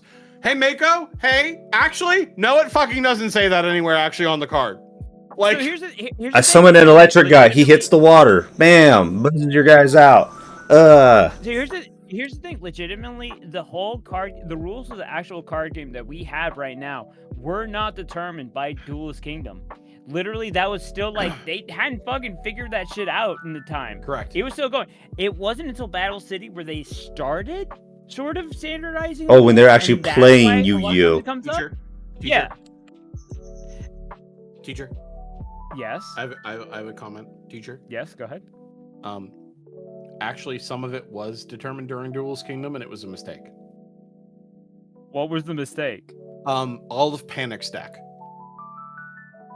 King of Yamimakai, Reaper of the Cards, Castle of Dark Illusions. Oh, that guy. They all have really weird amounts on them because the people making the cards did not understand the like 30% field power bonus, and so they would just see in the manga like, so Yeah. his defense is 1930. I guess his defense is 1930, and the people at Konami were like, "Don't fucking do that. Actually, make it 50 or nothing." Like, no, it was still rough by then. Back Yeah. then, here's how fucking rough the shit was back then. Back then, the rules were such that if you discarded Sangan or Witch of the Black Forest, you were able to search a piece of Exodia. So literally, that was the meta for a long Ladies. period of time. please, I overlay my Sangan. I remove it as an Xyz material. I search for Sangan effect. You're making stop making me hard. What? Please stop. I can only be so erect. Okay? You don't understand You what know- it was like. There was one week where you could summon a Torah guy, Literally like a summon a week or two. Sangan, overlay for Leviathan Dragon, detach the Sangan, get a Dandelion, a fucking 1-for-1 Dandelion. Stop. We used to live in God's world. Tengu, I get another Tengu. Glow up bulb effect in graveyard. I hated that Oh, shit so live in a much. country. We used to live in a country. We used to live in a society. Now we're cavemen. I don't know, man. I play Abiding by modern. rules. I play modern At least Yu-Gi-Oh. we have Vanquishable now. Pleiades, I summoned Inferni Mirage. Oh, you have a response? Priority. I do anything I want anyway. Like, what do you mean? Priority. That's not the word priority. You can't just Give it- say it. The entire game of Yu-Gi-Oh has always been a knowledge check. It really one has. huge, massive fucking knowledge check, and to this day, it is still a massive fucking knowledge check. I had a game That's true. 2 weeks ago where literally it was like a certain shit where it's like these effects all resolve in the end phase, and somebody had to help me fucking walk through. Okay, wait. So it's my turn or their turn? Oh, okay, wait. We have like 3 effects. What the fuck do I do? Nothing. I do nothing. I wait for them to do something, and then I do my thing. But if I do anything before they do anything, I'm fucked. Knowledge check. I kind of. It's So true. remember when I started this with you should talk for several minutes? Yes. And we immediately interrupted. I I'm gave gonna you 2 commit Yes. to that minutes. this I time. win. Pleiades, I gave you 2 Pleiades? minutes. hang on. Let's let him go again. Okay, deck building. Okay, starter deck. You guys want starter deck? I just give you random cards. You guys figure out what shit you guys want to build. Pleiades? Wait, hold on. If you want plant, I'll There- give you a plant. Okay, like with regards to like giving you like a general idea of like an archetype or like a pool or something like that. Not gonna lie, I was gonna start. You want to play? You want to play heroes? Well, here's a hero. Here's a deck with like a hero card, but this warrior deck. That was my idea for like a little bit. Even in D&D, I am better at matching the energy of the people around me. Like in real life, if the three of us were fucking around, it's like midnight. We go to Walmart because we're bored, and I live in miss those Pennsylvania, days. so that's something to do. It's That- We go to that used to be Walmart, something and to do you too. guys are both like it's that or Denny's or Eden Park. correct. So we go to Walmart, right? And you guys are like, where do you think they keep the bicycles? And both of you were like, I don't know. I don't really want to ask. Because neither of you want to ask, my body like adapts immediately and I become an extrovert and I go up to a Walmart employee and I go, hey, excuse me, where do you keep your bicycles? And then they tell me and I go, hey guys, the bicycles are over here. I would not do that unless you guys did that. If you guys were the extroverts, I'd be the introvert. I'd be in the back going, I don't want to ask them about bicycles. So in the same way, I would like to adapt to what other people request. So if you just want me to say the word plant, I'm pretty okay as long as you put the word plant on a card. Like it could be a 700 vanilla 3-star beater, and I'll be like, fuck yeah, plant. But also if they're like, I would like a semi fleshed out deck. You know, I'm fine with being like, okay, I'd like a dandelion, I guess, and like maybe a glow up ball, but like that's already too much. So like, throw me a synchro that just says plant, and I'm thrilled. You know. So here's the issue. Oh, I see. Is that me and Hal are the exact same in that fucking 7. I think exact goddamn same. Fucking attribute ourselves and like fucking adapt to whatever the situation is and fill gaps. That's the issue. Is when you have two motherfuckers on the same wavelength. Now it's like, fuck. Somebody has to just fucking flip a coin and be the one who like is the first step, so the other person is the one who like fills that in. That's the problem. Right. But that's fine because this motherfucker said plants. So I'm just gonna let him say plants, and I'm gonna work around something that isn't plants now. Yeah. And like even if you did, if you're like, oh, if you play like for instance, JD will have elemental heroes. Maybe he has elemental hero. I think it's called like Nopes or Nops, like KNOSPSE or something, and it is a plant. So maybe I'm like, dude, you play plants? I play plants. Let's bond over plants. I think that's right. That's one of the Neospatians, I think. Oh. I think it's a Mongol one. I don't think it's a Neospatian. Because Neospatian it says Nops. But you know who I'm talking about. It's this cool plant. I'd be like, dude, I play plants too. Can we bond over that? And that's like a cool thing we can do. But overall, I'm willing to match the energy that like I don't want to say they're lower rank because this is not a linear scale. It's like this weird amorphous like, you know, X and Y axis and maybe even a Z axis. Right. Of like knowledge versus skill versus, because like Pleiades' skill and knowledge of the game might be really useful for a real practical duel. But like if you dropped him into Duel Academy and someone just cyber dragon the shit out of him and like kill everybody.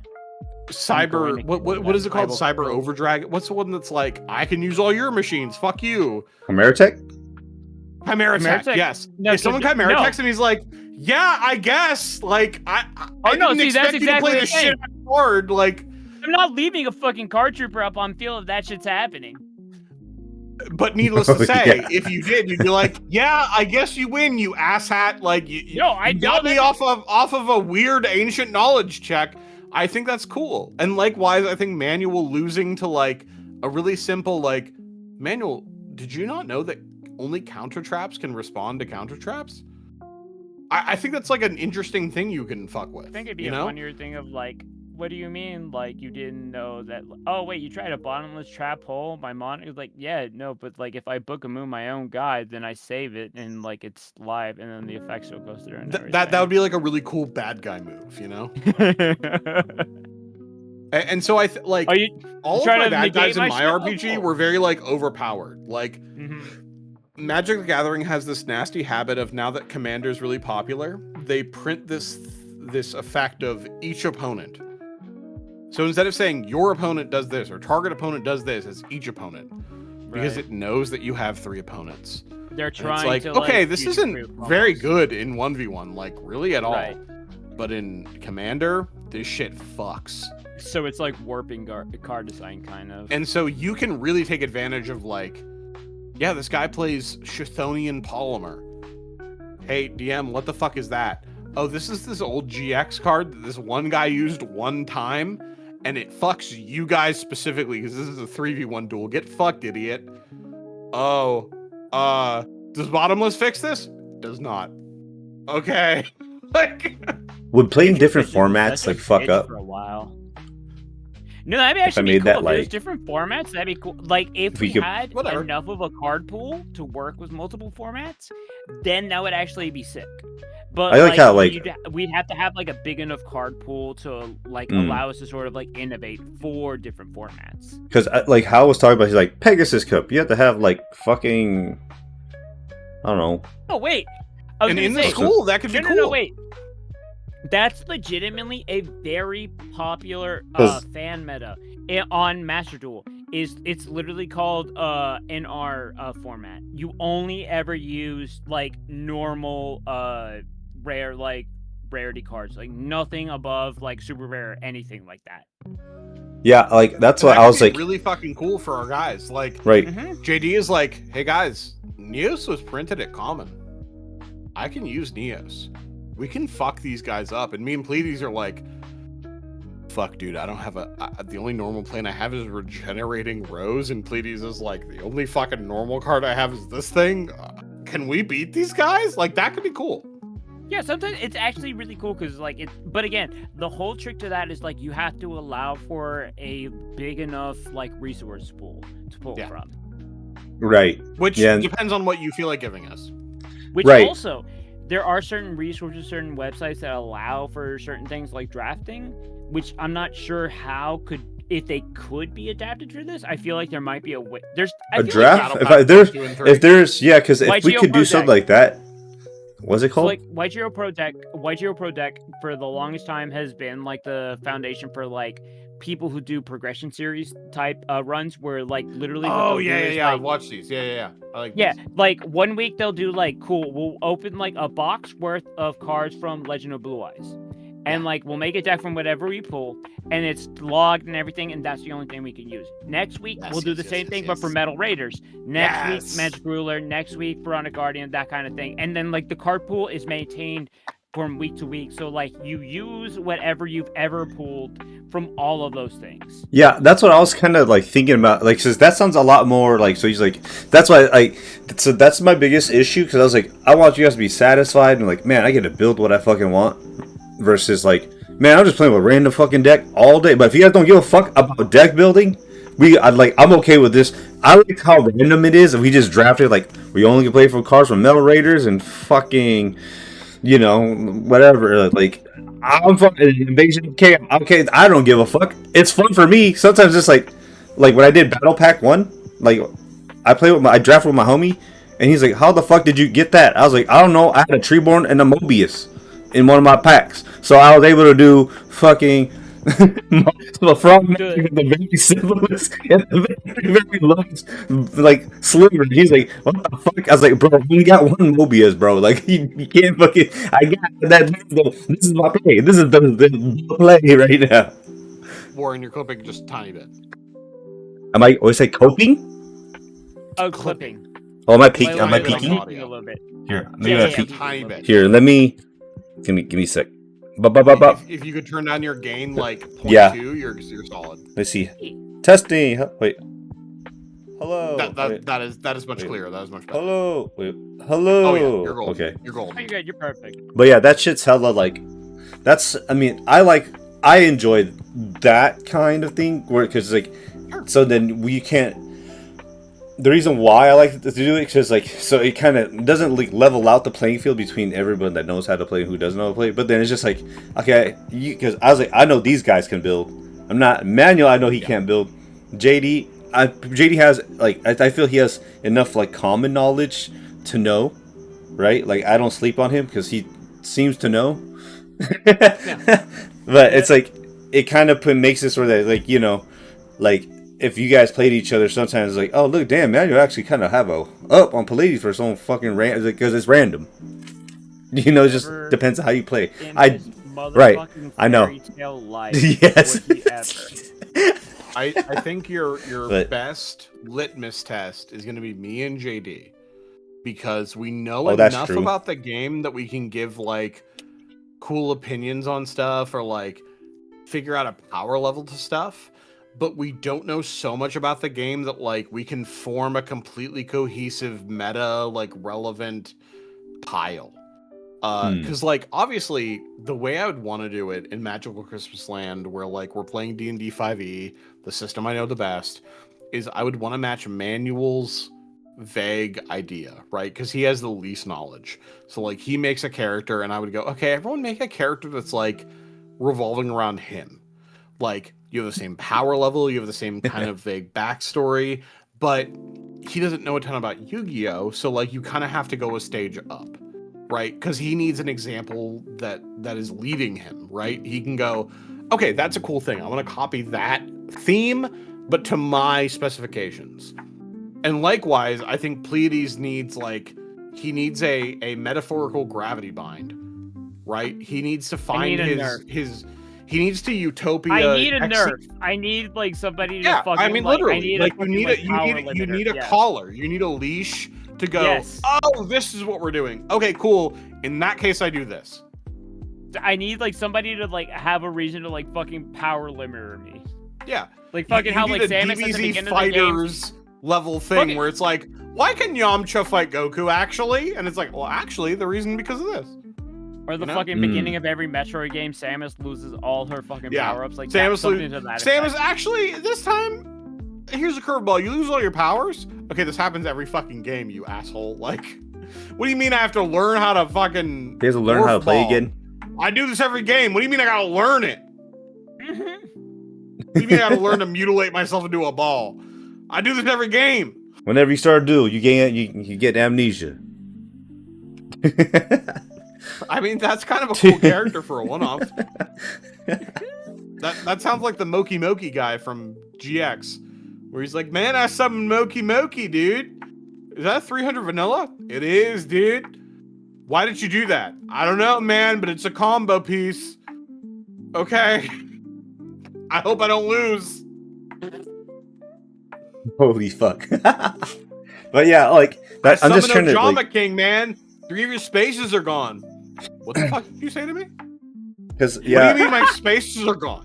I think we could do is I'm wearing a dual disc that makes illusions. Why are 3 of the spaces X'd out? Is that allowed? Is that guy allowed to do this? We are not bringing cash into this. We are not fucking bringing cash into this. I will fucking burn this podcast down right now. I think, fuck. Hey, Warren, do you have a minute to ban a bot? I actually don't. I don't think I have the powers to. Because his name is Lustrous JD! Quixote or kill him! JD, I summon you. JD. JD, kill him! Kill him, JD! Kill him, he's right here. JD exists. JD be not busy or asleep and arise. Anyway. JD, kill him! Ignore that bot. Okay. But, fuck. Also, go to streamboo.com and buy viewers. That's never worked out poorly for anyone. Right. Oh, yeah. Certainly not top streamers with 40k viewers that buy more for no reason. Why would we ever put weight on organic growth? Why would we ever value that? I would never. Never natty. But yeah, I don't know. Yeah, I'm trying to just figure out. Like, I just have to decide. The fact of like, I was like, you know, either we draft, or we could just, like I said, I could always just play we just play different kind of formats, and you're just like, all right, like every weekend, you guys go to a fucking random map. But do I want to make it a story where you guys run around? That's the thing too. Is like make it a story where you guys run around like, man, don't worry about this guy. He's a piece of shit. I have my hero deck. No, we can do the story regardless. Here's the thing, but I will emphasize this. I will emphasize the concept that try shit. Try shit, even if we don't know if it'll work or how it'll work out. I feel like we will learn infinitely more from trying shit. And even if, like, and maybe it's kind of wonky, here's the thing. Me and Hal, at the very least, fucking amazing at improv. I will say this. I am willing to fucking, like, toot our horns on this. So, that said, no matter what, doesn't matter. We can always be, like, doing something entertaining. And then, like, whatever happens, like, even if we want to try a completely different sort of, like, setup, or maybe the same setup, but, like, with a couple tweaks the next week, or the next session, we can do it. But I think it's totally cool to, like, just try shit. Okay. Even if we don't know for sure if it'll work or not. The amount of times in GX that they would just be like, fuck you, here's a new professor, he's mean to you. And the students just had to figure it out, insanely high. That was like or hey guys, here's 3 new students from 3 different academies. They transferred here because we needed someone who was competent to duel you. And they were like, I guess that's what I'm doing this week. Okay. You know what? And I feel like we'll learn more as we go. Right. Because, like I said, like I'm just trying to really I'm trying to do, I guess, like, not say more story than playing, but I just want to make it in the fact that, like, I love the draft part because it's fun, but at the same time, the draft part also takes a lot of time for you guys as players. Whereas, just like, I give you guys shit, and you guys don't have to worry about it. It's like, you know, if there's like a certain theme you guys want, then I just kind of sprinkle in some of that shit to you guys, so you guys don't really have to think, and you guys play with what you have, and it kind of satisfies a little bit. It's like, hey, I got my hero card, or I got my plant card, yeah. And then all the rest is just us, you guys just running around and, hey, you fucking piece of shit, meet me out at the Waffle House, you know. So here's the thing, even in that scenario, right? Like the opening packs and everything, I like the especially if opening there's pack part, like a way to do it through like YGO Pro deck or whatever, that is in itself also a segment that can be attributed as content to the whole fucking thing. Because then it's also like a thing where people like watching, even if it's like e-draft, like not actual pack openings, there's still like a fucking dopamine rush of like seeing somebody else seeing what they're gonna open and the reaction that somebody has. Right. One of the big parts that a lot of my players were excited for the Magic TTRPG was entering a shop, because the shops would have not random stuff, like I would definitely pick it, but pseudo random, cards they could buy from. And it's interesting if like Pleiades has a synchro deck and I have a plant deck and we both see a glow up bulb and we go, who would this benefit more? Right. Maybe we duel over it.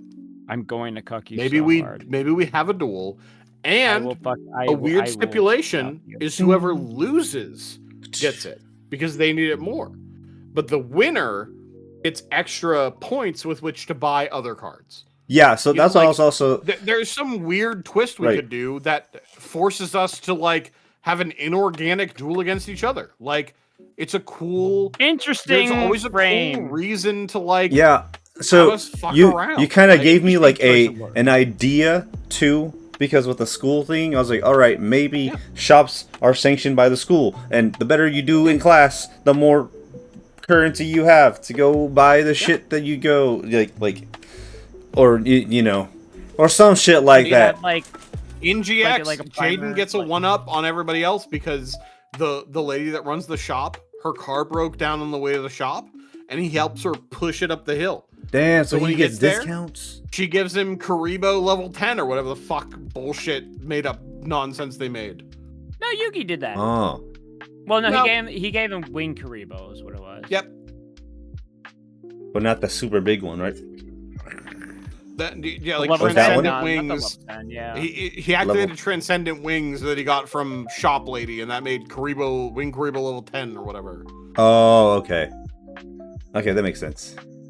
Holy shit. But yeah. And that's a really good card or something. Who cares? I think I might I think that's kind of the idea. School theme.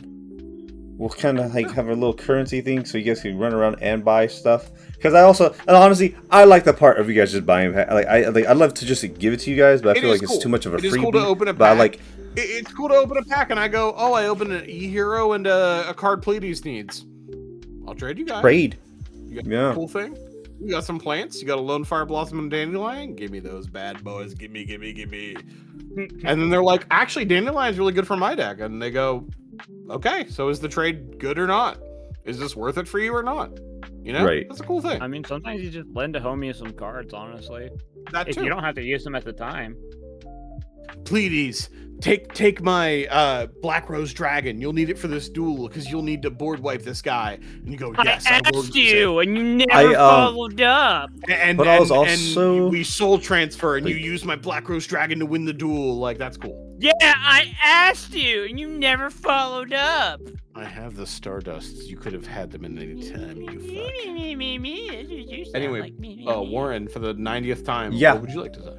Oh, because I was also thinking about just making up some made up ass rules, as in like dueling. Like, all right, like if you want to, the board is open, but the monster that occupies that space is gonna block it. So if there's an open space here and the monster's like right here and you're not, and there's nothing blocking it, then you can attack directly. But let's say like it gets reduced, or I like that. just kind, or like some really weird. Because we're still raising.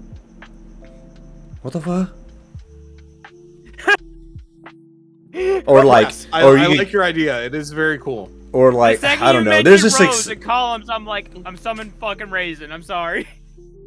Or like, it's like, you know, you can only play as many monsters as the guy, as you know, like, or it's like just some dumbass kind of rule kind of thing. 3 rows each. That's Like we only get 3 columns. You know, we get 3 monsters, 3 spell trap, and fuck. So scapegoat sucks, and I base my deck around that shit. That sucks. Right? Like that's cool. Well, I was also like just coming up like different formats. Was like everybody turns into goblin attack force. You attack, you go in defense.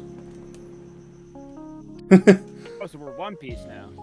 You know, it's just like some interesting kind of things where it's just like we're not just playing basic ass fucking Yu-Gi-Oh. Like we're playing basic ass Yu-Gi-Oh, but just spicing it up a little bit. I guess that's Duelist Kingdom like style. Would, like, depend on, like, yeah. That would like good, like it go well if it's like the changes like would sort of like go in tune with like whatever like if the enemy is kind of, or like the big bad or whatever, like big obstacle. Yeah, that's true. Like if somebody's like a big old fire or some shit or something like that, like maybe you just like you get burned every single time you play something. So like everything has a fucking cost or some shit like that. Right. Yeah, it's like it's so crazy. It's just a really interesting kind of thing. But that's I think I'm getting too far in the weeds. I was gonna also do one where like the one something I just thought about was just like if you're losing, then there's like an option. There's like 4 options. You roll for it, and they might give you like a fucking comeback mechanic or a little bit comeback. But once your life points drop, you know, once you drop past theirs, and then they kind of get it, and it kind of just keeps on recycling each other. So it's not like, but I don't know. That's just the thought. No, wait, hold on. That's actually. So the funny thing is, that's actually kind of how One Piece is like, you get to a point where like your health goes to 0, like, and you have to get hit after your life gets to 0. So like, it's like the whole thing where like in fighting games where like sometimes you'll have like the magic pixel of like 1 pixel, you know what I mean? It's like that kind of thing. It's like you can be at full combo, full strength, everything, but like somehow you have like 1 fucking point pixel of health left. So like even after all that, you have to get hit after that. Right. It's the kind of the same thing in One Piece where it's like you'll get all your life expended, but no, you still got to hit me 1 more fucking time. Right. You know, fuck. I've been coming up with some other ideas where it's just like, oh, you don't want to get hit? Dump 1 card from your hand or from the top of your deck. You'll block it, but you lose. Like it's a cost. Just some fucking One Piece. Just like you attack. All right, either you mill 1 off the top of your deck. It's good or bad, you don't know. But you want to save yourself, or do you want to just take it, or do you want to? That milling off the top of your deck, that would actually be a good thing. That would be a bad. That would be like, oh shit, word zombies. Because I feel like dumping from hand, like, costs way too much to block an attack. But you never know. Milling, honestly, I feel milling is the least between the two. But then, okay, that's beside the point. So yeah, basically, I guess the idea is just like coming up with a little scenario for you guys. I know you guys don't expect like a fucking something stupid, like fucking super great. You know, my thing is just like I say, you guys go to school. This is a collaborative project. I like. Yeah, because you guys are helping me out. Because I was like, I don't know what more to do. Other than it's like, you guys go to school. You guys do some fun stuff. You guys find your rivals. You guys want to go. You know, you guys probably stop some baddies. I like the cult thing. That's a pretty interesting one that I like. We're not the first, or we're not gonna also be the last people who like attempt this. Also, right? So like, it's something like it's like a problem that people have been trying to solve for like a long time. Right. So like that's also what's interesting about it is because like cool, we're trying to do some shit that people have been trying to figure out. So in and of itself, just trying to like tool around, you know, and figure it out. That's really like the bigger part of the journey. Right. I like. This is another idea too, as in like just to play. But I think it's just actually it doesn't really matter, because I was like, you know how the actual dual monster cards, it's just this picture and it shows you it's a monster, magic, or trap. And for you guys to play it, it's just like, all right, just come up with the effects. just come up with the effects. It has no effect on it. Like you know, it's like I got my Stratos. I was like, all right, bro, what do you want it to do? This as long as it's not fucking crazy or anything. My plant type monster is able to absorb your water type monster's effect and able to use it to grow stronger. And so my 500 attack point becomes 1500. I attack back at your life points. I mean, or there could be like a pool of like, all right, you know, you already used the blow up one. You already used the one that decrease attack. You already used the one to send them up or send we're playing modern now. Okay, cool. Like, you know what I mean? Like, it's like you have your options. Like, all right, which one do I want to do out of these options that I've already picked? Or you get like maybe like a handful of duel, right? Like maybe 5 of them. You choose either of these 5. Sure. You know. That's the funny thing. It's like the game, and then you just come up with that. Like that.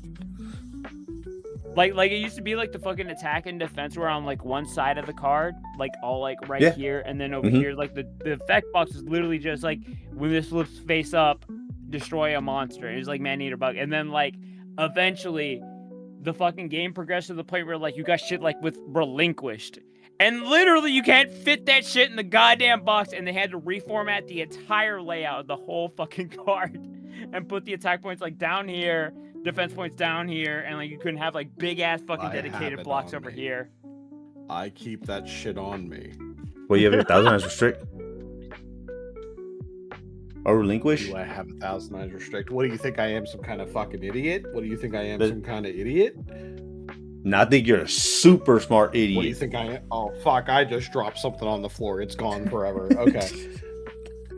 So I have. Not only do I have original relinquished. Oh damn! You have original. How can you read that? Look at all this stuff. Line. I need you to see. Look at that! It won't even focus. It's into the fucking last line of the fucking box. Updated relinquished. Still can't read that shit. I have 1,000 eyes restrict. And 1,000 eyes idle. Wait. 1,000 eyes restrict and 1,000 eyes idle. Goddamn, 1,000 eyes. I forgot that 1,000 eyes restrict has that much fucking text. You know the cool thing? You never know when someone's gonna challenge you to a duel in real life. Wait. So the cool thing is they made a Link monster, a Link one called 1,000 Eyes Anima, and it's literally 1,000 Eyes Restrict upside down. It's just that monster, but like upside down. It's like the fucking boss monster in goddamn Kingdom Hearts 1. It's so fucking, it's just a cool ass fucking concept. Anyway.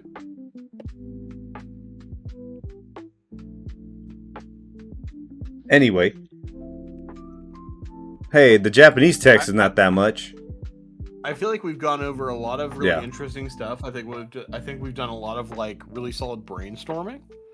You gotta put the clay down. You put the shit down. You put more than you think you'll need, and then from that you sort of like wind up trimming off the shit. But like you gotta do the vomit phase first. That's usually the most important thing. You might not. You probably won't use everything, but the important thing is like you at least like think about it. You throw that shit out there.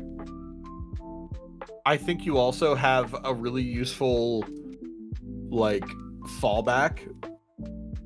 I don't know what to call it, but like for D&D 5e or D&D 2024, D&D 5.5, whatever you want to call it. At the end of the day, I can only fix something so much and feel like I broke the encounter.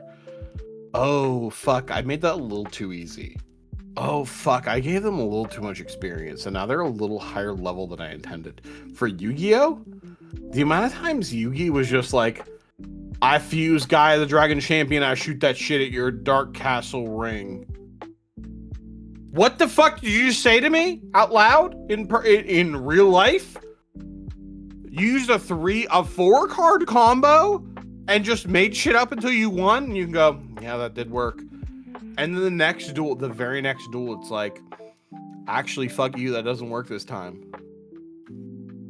what the fuck? Like, you have so much wiggle room of like, fuck, they beat that guy too easily.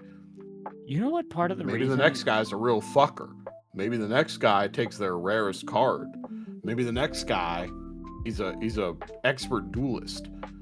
Yeah, like there's so much wiggle room you have of like, even if we do really, really good, that's fine. Sometimes we need a really big stinky win because Yu-Gi-Oh, you know? Do you know what part of what made me like accept like the fuckery in the original Yu-Gi-Oh series, but like I like just completely dropped off during GX? It was the fact that like the fuckery in like the fucking first Yu-Gi-Oh Duel Master series, it was like, or Duel Monster series, it was like Duel Kingdom or Battle City? All of it, Duelist Kingdom, Battle City, everything in that series. It's that there is Egyptian black magic going on. So everything is like, cool, I can understand everything, all the fuckery, everything that's happening, the bullshit, because it's under like the lens of like, there is fucking black magic from ancient Egypt happening. But then like at the end of the series, all of the fucking Millennium items get sealed. So then now I go into GX and I'm like, why the fuck is there still like magic shit happening? I don't understand this. And then because of the three great sacred beasts that are buried under the school for some reason. It makes no fucking sense. 5Ds is like, okay, now we have like fucking cold fusion. I'm like, all right, fuck it, yeah, sure, I'll go with it. You cold fusion, nuclear reactor, yeah, sure, okay, fuck it, whatever. You never watched it, but I need you to know that in Arc 5, the main character invented pendulums. Yeah. He just went, I don't know, does it work? And the duel disc went, mm-hmm. And everyone else was like, I'm sorry, what the fuck did this guy just do? Am I allowed to do that? And but also the fact that like that's also why he became like the main antagonist is also it's like cool. Kinda, yep. yeah. Also, loosely, he got cut. His girlfriend was his mother or some shit like that. Okay, that's what? I don't want to get into that. I would like to avoid that. I would like to what we were talking about. Anything but that. I don't want to deal with that. I don't want to come to terms. Konami made a whole fucking like thing, like a Twitter post about like talking about how they're like proud about bringing in college students who are researching AI.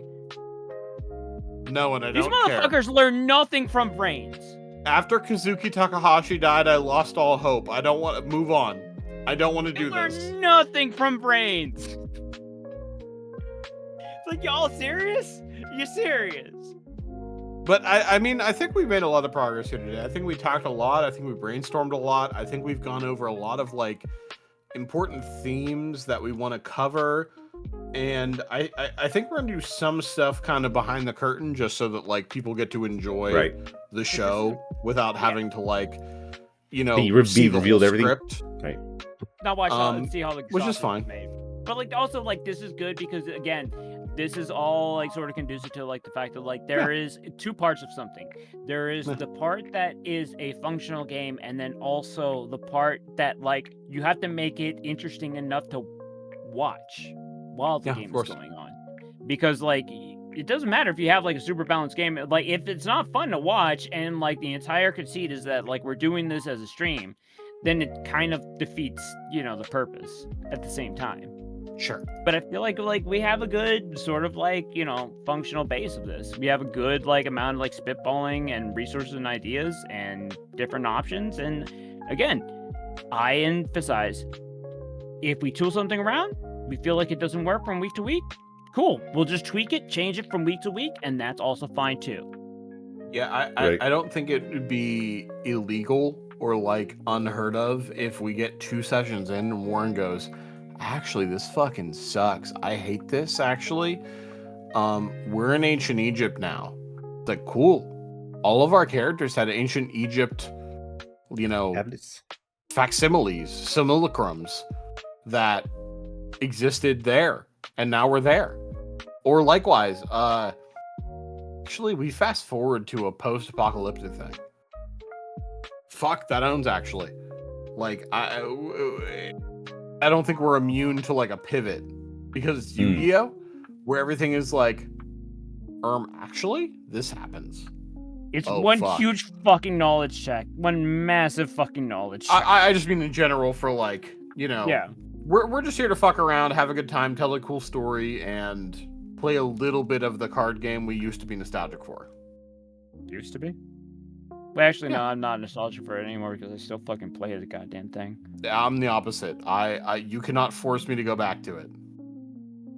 Except this time. Now that I work at a card shop, I would have to like if I wanted to indulge in Yu-Gi-Oh, and I would hire 2 different people to work 12-hour shifts and watch like 8 different monitors, and they would be like a TCG player market thing, and then like in the bottom right corner would be just YouTube videos of people talking about like a tin that's coming out that re-releases some expensive card, so that we know to price it down. And the other corner would be like a ban list announcement nonsense.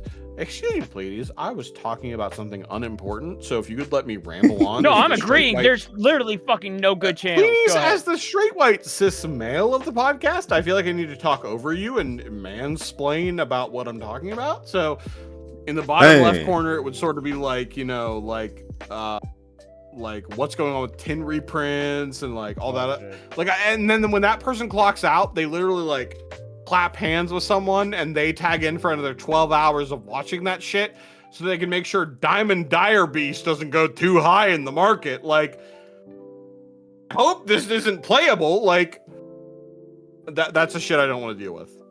You know the nice thing is?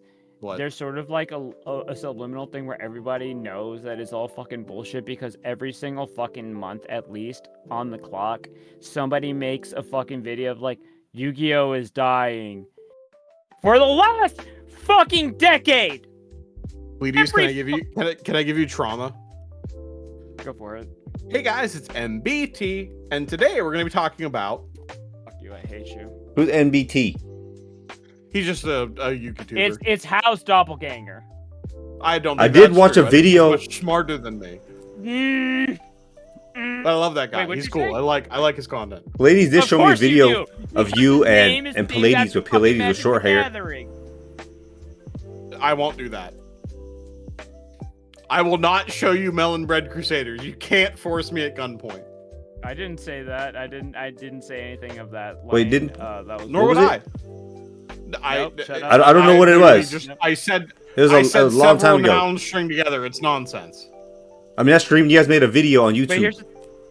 All in 2013. Yeah, Pallades had short hair. That is not true. I think it was still like you don't have what most people would consider conventionally medium length. I don't have it, but Pallades did show us. Okay. What are you talking about? I did not show you anything. I didn't show you shit. It doesn't matter. It doesn't exist. It's unlisted. It's nothing. It's nothing. Exactly. It's irrelevant. But the larger point being, it's kind of funny.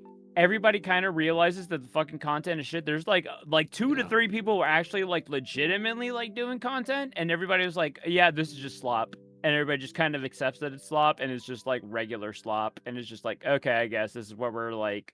Every card game goes through that though. Like, to traumatize people at home, one of the the dude who's quintessential slop Magic the Gathering content creators MTG investor. Hey guys, my name is Seth, probably better known as Saffron Olive, and today I'm going to be forcing Force Seance into a deck it doesn't belong in, and today I'm going to be playing Force Circuitous Route. I love that guy, but that guy can make some shit decks. And likewise, One Piece has all those people too. Like, Yu-Gi-Oh! Is not immune to all the same things that every other card game is. So the funny thing is, like, Yu-Gi-Oh! Hasn't evolved at all in the last 10 years. It's because it's a bunch of 40-year-olds who are just like, I just like the thing I've always liked. This is a deck. This is a deck profile. Same fucking deck profile. Here's the deck playback. Same fucking deck playback from fucking that much years ago. Here's a unique problem I have. So, one of my favorite leaders in One Piece is Goldie Roger. I don't know if you've ever heard of this character. He's a little obscure. Nope, never heard of him. Never heard of that character ever. I don't know if you've ever heard of this guy, but his name is Goldie Roger. Never heard of that character in my life. Because he's like this unimportant One Piece character. And totally obscure. One of the problems is that his deck is not meta. And so when I look up his deck, it's like a bunch of I don't have a better description than a fuck ass. A bunch of fuck asses show up and they're like, okay, so guys, I'm European and I'm going to do a 5-minute skit at the beginning of my 15-minute YouTube video. And so today we're going to be talking about Goldie Roger. So here's my deck list featuring a bunch of useless fucking cards at the start of the video. And it's like, hey, thanks. I guess I'll just play something meta so I can get an actual, like, competent person's opinion instead of what the fuck you're doing. I know exactly what you mean. Oh, God. You know exactly. Dude, I know. it doesn't matter if I'm playing World of Warcraft. It doesn't matter if I'm playing One Piece. It doesn't matter if I'm playing Magic the Gathering. It doesn't matter what I'm playing. Some European will get on here and go, so today, what I'm going to be talking about, and it's just like fucking nonsense for 20 minutes. Playing and the I'm like, One guys, Piece. please just give me a deck list. Do you want money? I'll give you money. I just need to know the deck list, please. Just post it in the comments, please. You can't be mad either because like the only reason they're doing it is because it fucking works. They really are. It's like They it really fucking are. works, so it's like, what the fuck am I gonna say? Unfortunately, I'm not the lowest common denominator, so when I see this shit, I'm like, I actually hate this. I would like to leave. I would like to watch this on 1.5 speed and hope that I glean even the slightest piece of advice. This is why every single time I see a fucking Yu-Gi-Oh is dying YouTube video, like my impulse is like, listen, I don't usually rage bait with, but like every single time I'm like, cool, slot for this month. Slot Hang for on. this month. I do have one last thing I would like to leave off on. Can we Do do a you shot guys- for Afro Man? Okay, no. Do you guys have any channels you recommend for watching cool One Piece content? Or I'm sorry, cool Yu-Gi-Oh content? Yes, I would say Janjo Zone is a great one. Rank 20 Yu-Gi-Oh! Parentheses Rada is a great one. I'm trying to find the other ones. Those are like two big ones that I do remember. I have one in mind, but I don't want to overlap with you guys. So If you're you've got doing, one. like- Warren, do you if have you're- one that you watch? I don't know if If you don't, that's fine. I don't know if it counts. There's like this one guy that talks about like Yeah. Yu-Gi-Oh cards you didn't know evolve. Is And it dual logs? Is it Dual Lux? I don't remember. Is I just it- like a lot of his Because music. that guy used to make World of Warcraft content. He And does then- fucking everything. He's So- just like spreading. He's like done the spidering thing where he has a fucking thing for every goddamn card game ever. So, now. so you know how every year everyone looks forward to their Spotify Wrapped? Yeah. So YouTube did like a whatever YouTube Wrapped or whatever they Oh, called it's I it. think it's Yu-Gi-Oh And filers, My top fillers. my top content thing was Yu-Gi-Oh! And I'm like, dude, I don't watch Yu-Gi-Oh! Content. I watch like that one girl we brought up earlier, maybe like once every 8 months. I watch like MBT. If like he pops up, I'll watch Wait, like what 3 or girl? 4 Wait, videos. who of are him. we talking about? That one lady who plays plants. Oh, Jessica. Okay, never mind. Yeah, Jessica. Yeah. I love her content. She's fucking great. Just like fucking like intensive, fucking like very. She's just fucking very like down. poignant, Comprehensive. And, like, I don't Very know how to describe her content, but it's like I don't know. I feel like she gets me. Like I feel like she understands playing the game She's for a while. She's you know? good at what she does, and then also she's very articulate with what she says, which is Yes. not an easy thing I agree. to be able to have those two skills. I That's agree. very difficult. I think she is one of the most articulate YouTube players I've ever seen. Mhm. You know? I would say on that same vein, if we're talking like like people who are like very, very good at the game and also articulate and also not cringe as fuck, Joshua Schmidt, probably the one guy, fucking great. Yeah, Warren, he's what like was chill yours? enough to like when he plays, it's like cool. It's not super sweat, but like he's good agree. and he knows and he explains shit well enough. agree. Like I said, Janjo Zone dude goes through meta breakdowns throughout the entire fucking history of the game, like individual metas, which is super cool when you hit things like 2010, 2011, 2012, things like that, because he will actually like go through like as sets release, describing like what was the huge fucking deal that happened at the time, and he's not just saying things to say things. It's like from the POV almost of like somebody who was in there at the moment, which is a great fucking nostalgia bomb. It feels great, especially whenever he hits a meta where it's like, and here's where everything went to shit for like a solid couple of months. Warren, what was yours that you were holding up before? Oh, these Yu-Gi-Oh fillers. So What he are just they- it's like little shorts. There's like random shorts. He's like Okay. he's just like cards that he's like cards that you can't use, but they're not banned. It's like that one fucking I like that. lady That's cool. the butterfly Like, dagger because you can't use butterfly daggers, or you can't use her without butterfly dagger. What the fuck is the Neo Bubble Man or whatever? But you can't use them because of metamorphosis. Yeah, Like, They I that's think that's now one of made them. Yeah, I Again. like those. They very, very recently made it actually possible to summon it. Whatever. Again, finally. My recommendation for people out there is very generic. Like most people probably heard of them. Team APS. Team APS they're- is like a good casual channel, actually. It's funny. I agree. I think they make the perfect level of content where like a casual can enjoy it, but also like someone who's really into the game can just like sit back, relax, and be like, yeah, I do wonder how that random Earth deck based on Exodia would do against this random Samorg Wind deck would do. Fuck it. Show me the structure decks from back in the day, from back when I was a little kid, you know? That's So- cool. I like that. I love the content to create. So Team APS Paul, his most recent favorite deck is Vanquish Soul, which is my baby. And That's cool. literally he hosted a Challenger Cup. And the Challenger Cup that he hosted, I was the one that I fucking won. That's cool. With Vanquish Soul, and that is why that I owns- have this that Rescue owns. Rabbit, which That's you very can cool. only get through winning tournaments. Bro, Like, small world. Like you have no idea. I was like, oh god, like that is just fucking perfect. I mean, So, that, like, yeah. I feel like that is a very appropriate, perfect way to tie off this video. I think we've done a really good job here of kind of like, encapsulating all of our thoughts, feelings, and opinions towards this game that we're going to try to develop. I think we have a lot of outside influences we're going to take, and obviously we want to make sure that like me, Pleiades, Manuel, and JD all have a good time, but that also Warren has a really fun time getting to run it. And if it means that he gets to pass the torch to the next person and one of us runs it for a little bit, maybe that's another professor who takes over, you know? I'm not afraid to go break out the dual discs from my downstairs closet. Damn, I've seen those cards Pleiades in a is not minute. afraid to break out some really cool like promos and or like cool knowledge he has. Like I feel like we've got like the perfect group for this. We have like ranging from doesn't know a ton to like is still relevant with the meta of today. So I feel like we're gonna have a really good lineup for this. I think it's gonna be but fun. also I am really excited to like still continue JD's campaign.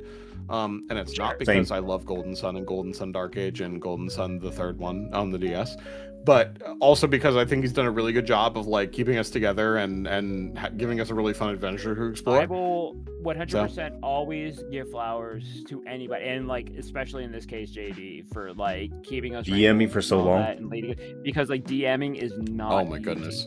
It is The patience he difficult. has for dealing with Yes. us is Yes. unrivaled compared to what other popular DMs on YouTube have to deal with. in general, like I will like that's Yeah. also why even if I go to like any sort of TCG event, even if like shit breaks down halfway, I'm still like I will still fucking thank all the TOs. Anybody Yeah. who organizes an event, Right. keeps people wrangled, that is not an easy thing to do, because at the time I'm always like, oh, could I do this? I'm like, yeah, but I'd rather just be in the event having fun. Yeah, So for sure. like I'm always like, the fact that regardless they could be like in this, but instead they're like organizing this. No, Right. I like y'all are fucking saints. Y'all are the people who are keeping this shit alive. I'm also all excited for the respect and opportunity to love for you. play with JD. I feel like a lot of people don't value enough getting to play with their DM for the first time.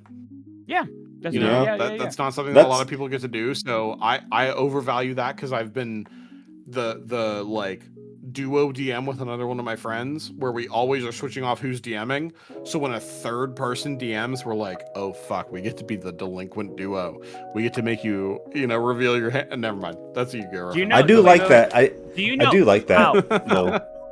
though. How do you know why? For all of his fucking flaws, and I played Yu-Gi-Oh for fucking too fucking long at this point. Mhm. When it is good, it feels the equivalent of like the only the only analogy I can draw is like in fucking G Gundam, where like fucking Domon is fighting Master Asia or anybody else, and like without even like just saying anything, just by fighting, they can understand each other's emotions, their feelings, and how they're moving. When Yu-Gi-Oh is at its peak, you can understand how somebody thinks just by how they're playing, what they're doing. And that is like the most fucking beautiful, romantic fucking feeling I can ever experience. And like that is like exactly the perfect analogy I felt with that fucking goddamn fortune lady. Yeah, dude. The only time I ever felt synced with a stranger, like someone I did play at locals with, was going to regionals. We went to some regionals, and I got table 1, and I was like, "Why the fuck am I at table 1?" And it's because it was round 1.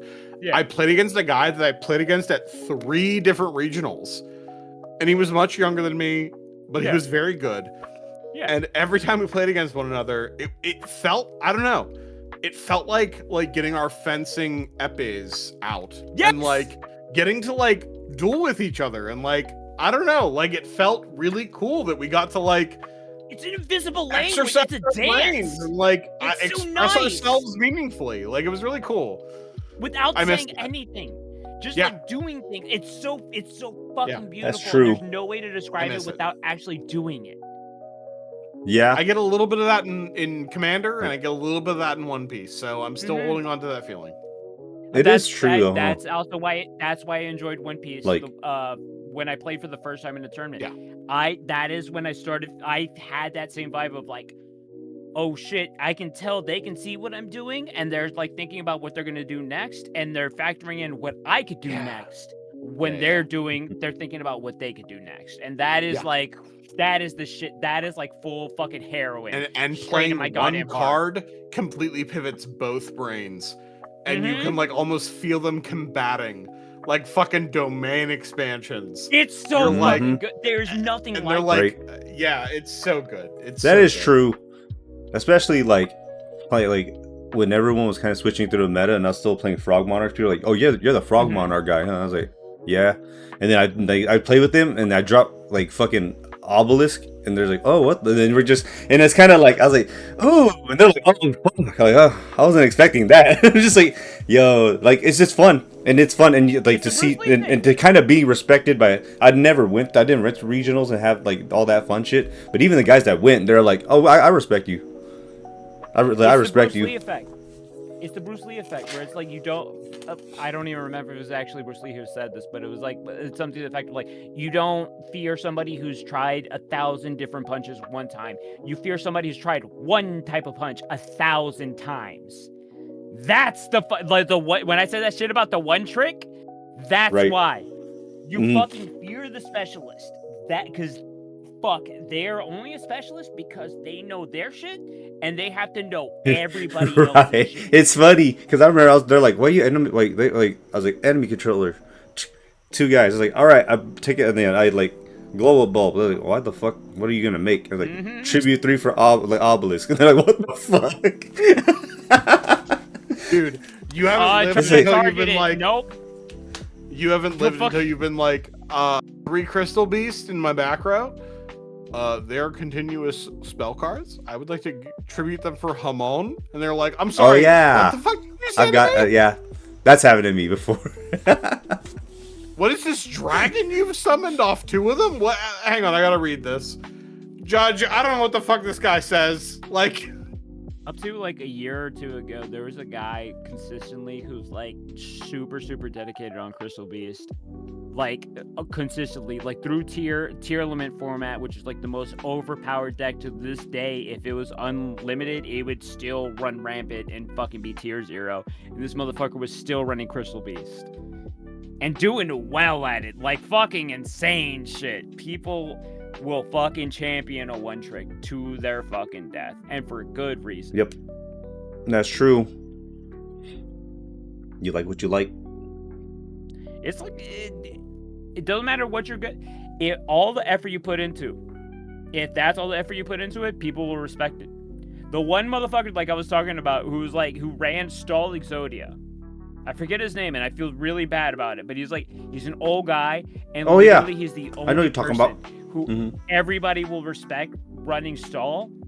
Like, he fucking figured out like combos to like one turn Exodia to stall out for fucking shit. And he is like, somehow if it was anybody else, they'd hate his guts, but because it's him, that is this man's life, and he did well with it in that kind of fucking environment with fucking tier limits and shit. Fucking legendary. Yep, you gotta respect it. It's the effort. It's The the master discipline. of their craft. You gotta Right. fucking love discipline. Even if you don't agree with it. Exactly. Alright. Because at a certain point, it was like, It's even like- if I fucking hate what you're doing, I have to respect the work ethic. Like, I have to. Mm-hmm. There's no way to deny I it. feel like we're on some kind of despicable chain Yeah. of recognizing people and being nostalgic, but Oh, yeah. ultimately, I think we've done a really good job of going over what we want to talk about for the stream, and I think, unfortunately, it's time to end the stream. Oh yeah, it's Yeah, almost. we're Oh good. damn, it's almost But 3 we've hours. gone over what we want to talk about. I'm really happy with the progress we've made. We're gonna talk about a lot of stuff off stream, obviously, and try to give you guys a really cool production about like what we're gonna do and what we want to express with this cool game we're all nostalgic for. So yeah, we hope you guys enjoyed like just kind of sitting with us and getting to hang out. So You got Thank any you, everybody. ideas either way, any prop slops, anything of that along those lines? Like, comment, describe this if you don't, like if you do, Yeah. all that shit. we're always happy to hear your feedback and hear what you Please. guys liked, didn't like, etc. So Always down to grow. Always down and grow. Always. Good night, all everybody. right, yeah. Good night, everybody. Radio? Peace out, everybody. Good night. Bye.